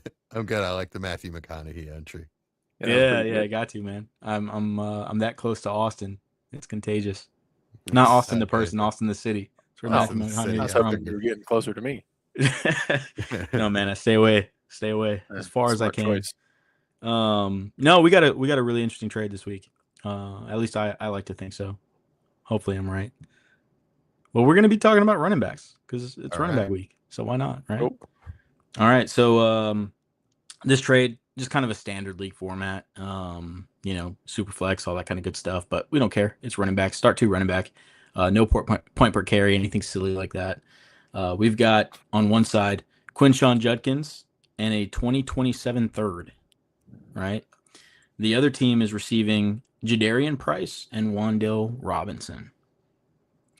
So this trade, in my eyes, pretty interesting because Quinshon Judkins coming off the injury, but was a darling last year, right? Like everybody was really, really, really excited about him. Not much passing game usage, but what we saw from him, kind of like Nick Chubb-esque, we really liked. So, pretty efficient, before the injury and was also getting the workload. So that's nice. Jadarian Price, good offense. Everybody's kind of excited for him now. I think that we've gotten past the whole situational college backfield that was going on there with Jeremiah Love. I think most people are past that now and kind of excited to see what he does going forward. Has pretty high expectations. And then Wan'Dale Robinson, pretty solid season last year. and coming this year could be seen as a plus wide receiver 2 in that offense with Cam Ward and the rookie lining up across from him. So, guys, Quinshon Judkins, tell me, what are your expectations for him this season? Better than last season. Okay, how? I think the offense is going to be more exciting. I don't know about better, Okay. but I like Munkin's ability to try to do something with the offense more than what we saw with Stefanski the past couple years. It just seemed extremely vanilla. So yeah, I mean, assuming he's healthy, which everything I've heard, he's good to go. He started camp, if I'm not mistaken, a full go. So wide open. I mean, as long as he gets the touches, which I assume he will, I think he's in as good a conversation as many for an RB1 on the season. Jesse, before I come to you, Austin, real quick, the because I know you were really high on him coming out. He was what, your RB2 in the class? Yeah. So he had that really efficient 4 or 5 game stretch, whatever it was, early in the season, where I mean, people were very, very excited, and I think he had a stretch where he, after that and pre-injury, where maybe from an efficiency standpoint, there was much to be desired there. We kind of saw like him and Ashton Genty kind of struggle with a lot of the same things as far as being able to find space and room to run in their offenses. What happened, like, in your eyes when you're watching them, right? From what I saw, it looked like NFL defenses figured the offense out. That's what I noticed. Like you said, the lanes clogged up a lot quicker, boxes filled up. People realized they didn't have any threats on the outside to worry about. It was Fanning and Judkins, and the offense was just ugly. And so teams figured out if they stack the box and don't let Judkins get any space, the offense can't move. And that's basically what happened majority of the year after, like you said, the first couple weeks. I don't know if teams knew what he could actually do to a NFL game. And once they realized he could be a game changer, they're like, okay, we have to stop this guy. And that's how I took it from what I watched. Yeah, and that's my concern for this year too. Well, drafting 2 receivers should, in theory, help that. Yeah. You know, and we'll get to David Boston, I think, next week. Denzel Boston next week. I did a Chad, dang. When we get to receivers, but everything I've heard out of camp is he has looked like a true alpha receiver from the moment he stepped on the field. David Boston, the rapper? Yeah. By the way, it's David Banner is the one we were thinking of, Chad. David Boston. There's David Banner. Yeah. Oh, I know who that is. And David Boston was a receiver for the Patriots. And a baseball. So anyway, Denzel Boston has just, looked like a stud. And I know I wasn't even the high person on him at all. But it's been nothing but extremely positive reports, which should do nothing but help the run game if they actually have someone that they have to feel like a threat on the outside. Nice. Okay. Jesse, I know you weren't as high on him, but still fairly high on him. I think most people were. But you alluded to the fact that, you think that the Browns are going to struggle a lot in the same sense that they did last year, whether that be at quarterback, even with the new additions. Do you see, I think some of the players have hinted, I say some of the players, I think I saw a quote from Jerry Jeudy saying that he prefers Deshaun Watson to be the quarterback. Or did something on the internet alluding to the fact. Do you think that is kind of the best case scenario, and maybe that raises his floor a little bit, because what we saw with Shador and friends wasn't so great down the stretch? Nothing that I've seen out of Deshaun Watson since he got to Cleveland has been good. So I think there was half of a game before he got hurt where he finally looked like Deshaun Watson again, and I just no, it doesn't. That's my issue with them as quarterback. So I really like Judkins. I really like his game. It's good, decent offensive line at least. I love Todd Monken. They've got some good weapons, but you need a quarterback to make it all go. So that's my biggest reservation. Yeah, it should be interesting. There just wasn't a lot of movement in that offense last year, so you're hoping, maybe with the new offensive setup and what Monken has going on there, he's a hell of an offensive coordinator and offensive schemer. So maybe they can find some things that work in that offense. But I'm with you, especially with him not being involved in the passing game. But we did see that increase a little bit as the year went on. We'll see what the situation there looks like with Samson. But on the other side of the trade, specifically with the wide receiver, right? What are we thinking here? Is this going to be the new Wan'Dale Robinson that we saw last year? Is this going to be just what he does going forward? Should that be our expectation, or should we see a little bit of a regression, even though he's with the same coordinator? Coordinator in name, because he was running the Giants offense when Wan'Dale was there, and now he is the offensive coordinator with Tennessee in Dayball. But are we seeing a step back and maybe back to the Wan'Dale of old, where he's kind of just a 5 target kind of guy a game, 4 target kind of guy a game that is going to have some designed plays? That's a really interesting question, because I do think that Wan'Dale changed his game last year, or at least the way he was used was changed, which leads me to believe that he progressed. He did the work and he progressed his game, and they started to use him downfield more than he's ever been used before. Considering it's still Dayball, I think you can assume similar usage, but I do also think that is peak Wan'Dale. That's the pinnacle. So I don't want to pay pinnacle price especially for a player like that, for a player that's not, one of the most talented players in the league. So yeah, I think that you'll see, I think it'll be a bit spotty. It's a different quarterback. It's a different environment altogether. So we don't really know what to expect out of Cam Ward. So I just don't think it's going to be as consistent as it was last year, where a lot of that is just he's what the Giants had. They really didn't have much else in the passing game to go to. Yeah. And the Titans have some depth, with Tate, DK, Iamaner, and Ridley, as well as Wan'Dale. I think Wan'Dale will probably lead the team in targets, but like I said, it'll most likely be inconsistent. I see him as a plug and play flex player. If you stick him in as your second flex, or maybe your first player off the bench, I think that's good for a team with championship aspirations. Yeah, it is interesting because Wan'Dale Robinson did have like a pretty significant jump in production, like the part of the way through the season, which was kind of odd to see, and can't really be attributed to the Neighbors injury, because Neighbors got injured so early in the season. So it wasn't really that.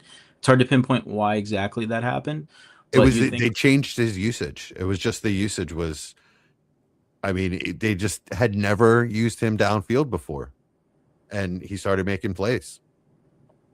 Yeah, and we saw that earlier in the year too, but it's just, they just got him more involved. It's crazy that, there was a point in the season where he was averaging like 11, 12 receptions a game, or not receptions, targets a game.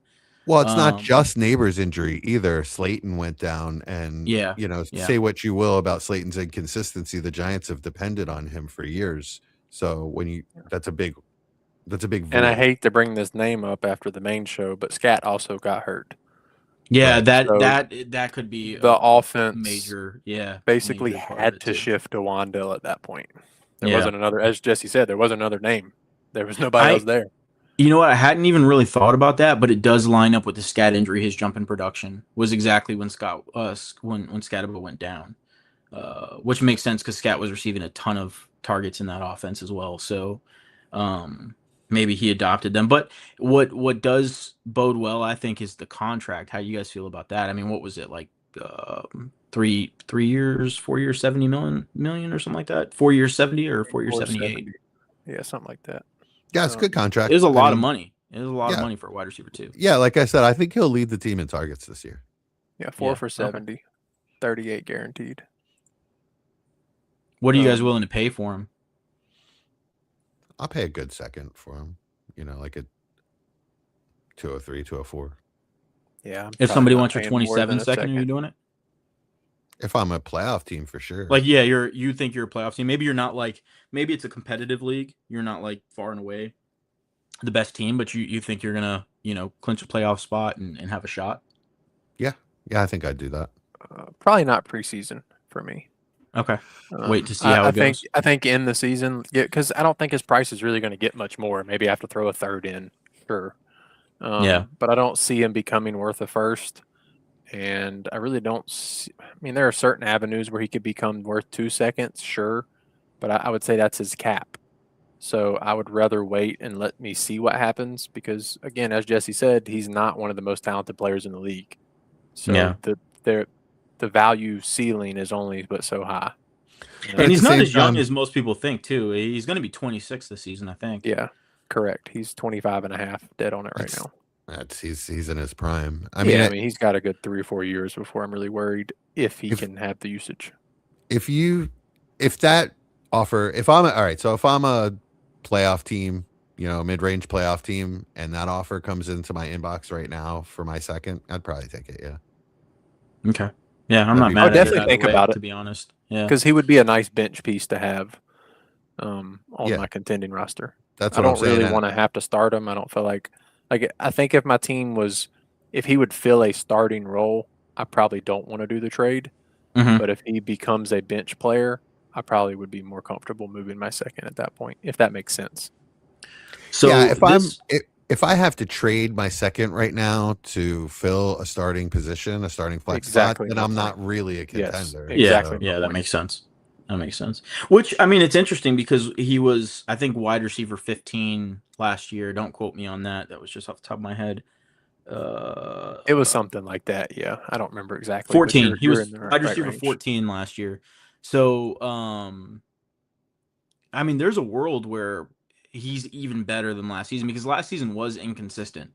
It's not like he had that role the entire year, and he is stepping into an offense where, the coach that got that from him is with him still, even though it is a new offense. So it's kind of a unique situation. I wouldn't be shocked if it went up. Maybe the 140 targets drops a little bit, but from an efficiency standpoint, because he only got 92 receptions from those 140 targets, and you would think that maybe he can improve that a little bit. But then again, in 2024, he also had 140 targets. So the last 2 years, he's coming off of 140 target seasons with Brian Daboll. So, man, it's interesting. He could provide plus value for that second you're giving up. I would worry that he goes back more towards the 24 season usage type. Yeah. Where he was used as a flats type of player. His yards per target in 24 was 4.99 yards. Okay. It's not going to be fantasy productive coming forward. With a player like Carnell Tate coming in, as I know as high as especially Chad is on him, but everybody is. I would assume he would take the alpha role for the intermediate to deep range targets, and a player like Wandale would excel in that short to intermediate range. So I would worry the depth of targets, especially what we saw later on in the season, isn't going towards Wandale anymore, which is where his fantasy really came. Yeah, that would be my concern. Would be that he was in a very specific situation last year and was used in a different way than he ever has been in the past. So he's not in that exact specific situation again. He's got a lot more competition for targets than he had last year. So maybe that target level dips a bit. I really do see that as his peak last season. So maybe that dips a bit, but it's still worth a second to me. The whole thing feels undervalued to me. He feels a little slept on to me. Yeah, I kind of agree. With that. As much as I hate to admit it. Why can't you agree with me ever? No, it has nothing to do with I'm you, kidding. man. I'm talking kidding. about Wandale. Wandale's not a giant, man. So I don't. I'm joking. He left my team, but yeah, I think he could possibly improve on that. To be honest, seeing that he's done it 2 years in a row, I hadn't realized that. To be honest with you, 140 targets is hard to achieve. Doing that 2 years in a row with the same coach means that's what he wants to do with you. He wants to find you the ball. So hopefully Jesse's right. He did take that step forward in his game, and maybe he can develop a little bit more going forward and provide you plus. But the real question is that enough, right? Is that enough for you to move off of Quinshon Judkins to receive Jadarian Price? No. I've been waiting to say that this entire thing. Definitely not. Okay. Um, What's let's- the difference for you? So what do you need to add into the trade? somebody I feel as a starter weekly, not somebody that I want on my bench and start random weeks. I want an actual starter, Like DJ someone that Moore. will. Sure, that wasn't the name I was thinking, but that kind of range of player, somebody that I feel good putting in a flex each week. Currently with Wandell, I don't feel good. Not saying that can't happen by week 3. I may feel great, but currently I don't feel that way.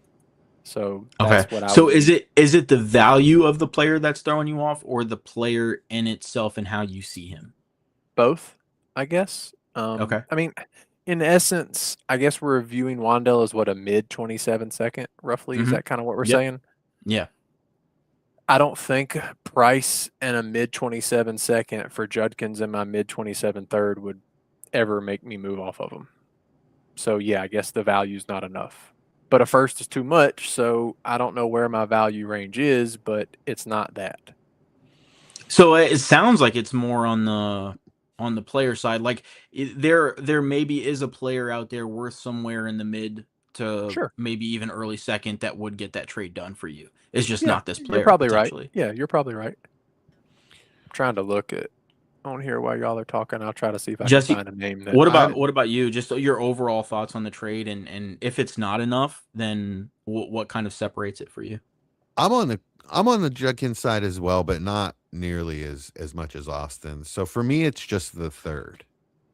The third. Okay. Yeah, the third is what was the kicker for me. When I thought about the trade, both sides, I thought, well, if I'm getting the third back as well in a draft that I think is going to be very good, there could be second round talent that could fall into the third. So I'll take that. It's close enough anyway. So yeah, if you take the third away, I would be tempted to take the other side because Jadarian Price is a player that I see gaining tremendous value. I don't see. I feel as though Judkins is at risk of losing value if he is in a mediocre offense or puts up mediocre numbers. Whereas I don't think it really even matters that much early on what Jadarian Price does, as long as he gets carries in a good offense. As soon as he flashes a little bit, his price is just going to skyrocket. So really, I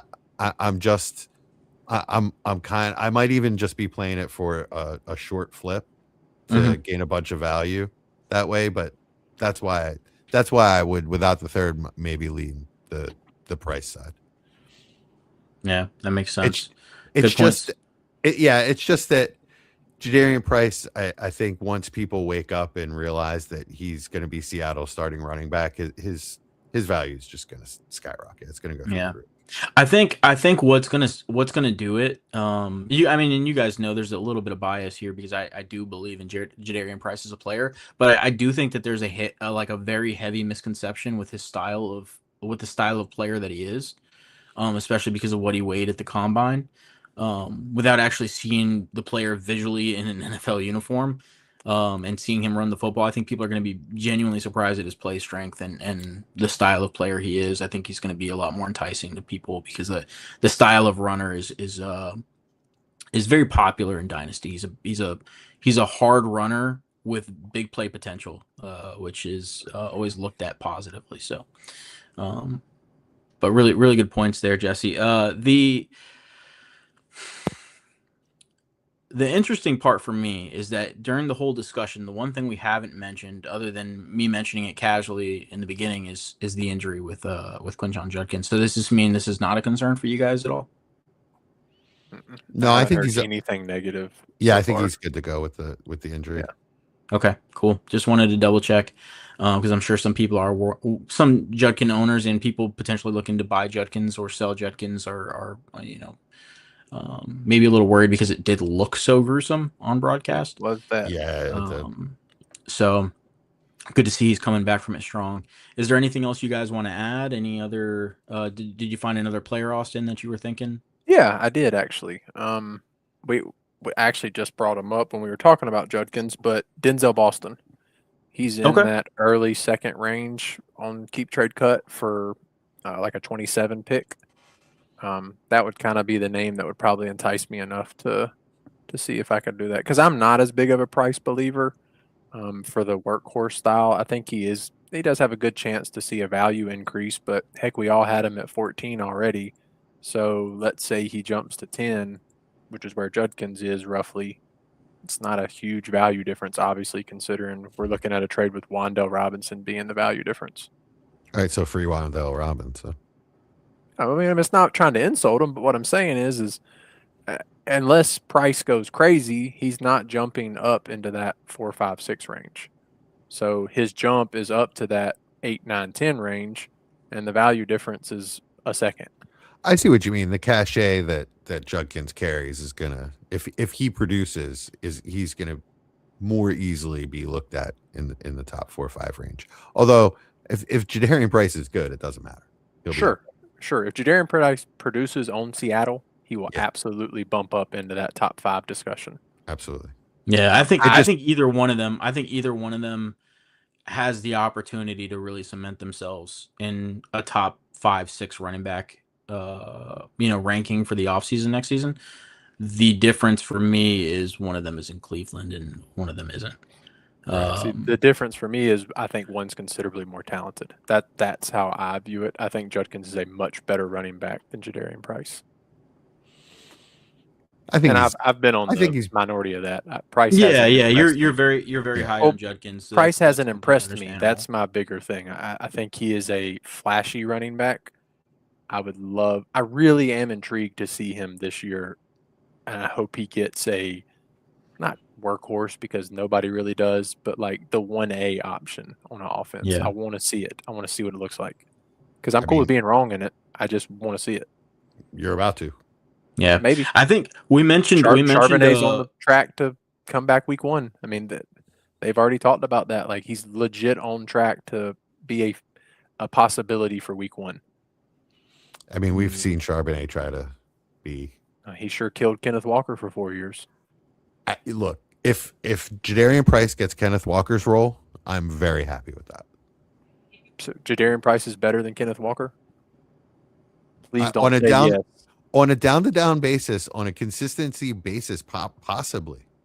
I don't know. Okay. I don't know. We haven't seen it yet. Well, that's true. That's what's exciting about it. We haven't seen it. Right. But we've seen Charbonnet, and now we're seeing lesser Charbonnet. Yeah. I've never been pro Charbonnet, so I'm all for slander. I mean, I was pro Charbonnet coming out until he went to Seattle. You know, I thought he could be a functional running back. I don't think he's a lead back, and I don't think he's going to be used that way. I hope not. I mean, I want to be wrong on Price. I want him to be really good because hearing Chad be so adamant about it gets me excited. It's just what I watched. It was more on the average running back is how I felt. So I want to be wrong. I haven't seen it from what I watched. Yeah, I think I'm excited. I'm excited for him to play. I'm excited for you to see him. I could not believe in the talent more. I honestly think he is a top 10 talent in the league, in my opinion, at the position. So I'm excited for him. You guys know I've been there since the beginning. You have been from the beginning. I think people are just now starting to see it and how he looks.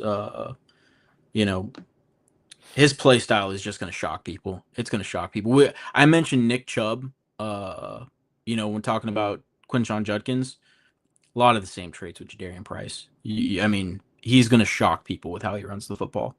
It's amazing to watch a guy.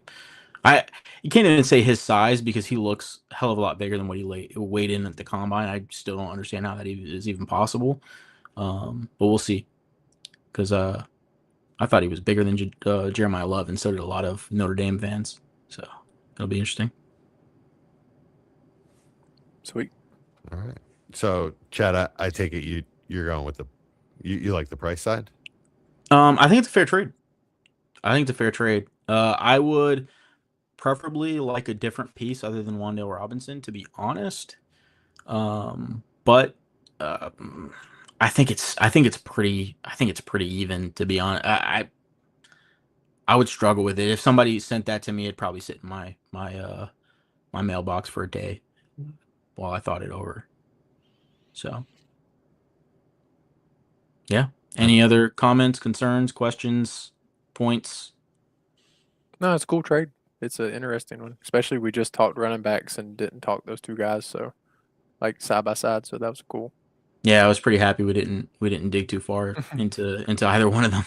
I was a little worried about that, but I wanted to stick on the running back theme, so happy about that one. That's All right, cool. guys, this has been a fun episode of the Trade Banger of the Week. If you got a trade that shook up your league, we will start getting into those. Please send us our way at dynfo.official@gmail.com. That's dynfo.official@gmail.com. I got the email this week, guys. Nice. There Good you job. go. I wrote it down. So if you don't have email, or you don't email, or you don't know what an email is, join our Discord, because we have right. that, and everybody Do knows that. what Discord is, and it's free, and you can talk to us, and you can tell us how much our podcast sucks, or how much you love it, and how it Preferably the second one. yeah. I mean, but even if it sucks, join it anyways, right? Because Yeah, tell us it sucks. So then we can argue with you, because I'm totally good with that too. We can find you. Yeah, I love arguing in the Discord. It is so much fun. I don't argue with anyone ever. I'm not an arguing kind of guy. All right, and let's wrap it up, guys. All right, guys. Like I said, this has been Trade Banger of the Week. Till next time, this has been Austin, Chad, and Jesse. Have a good night. Peace.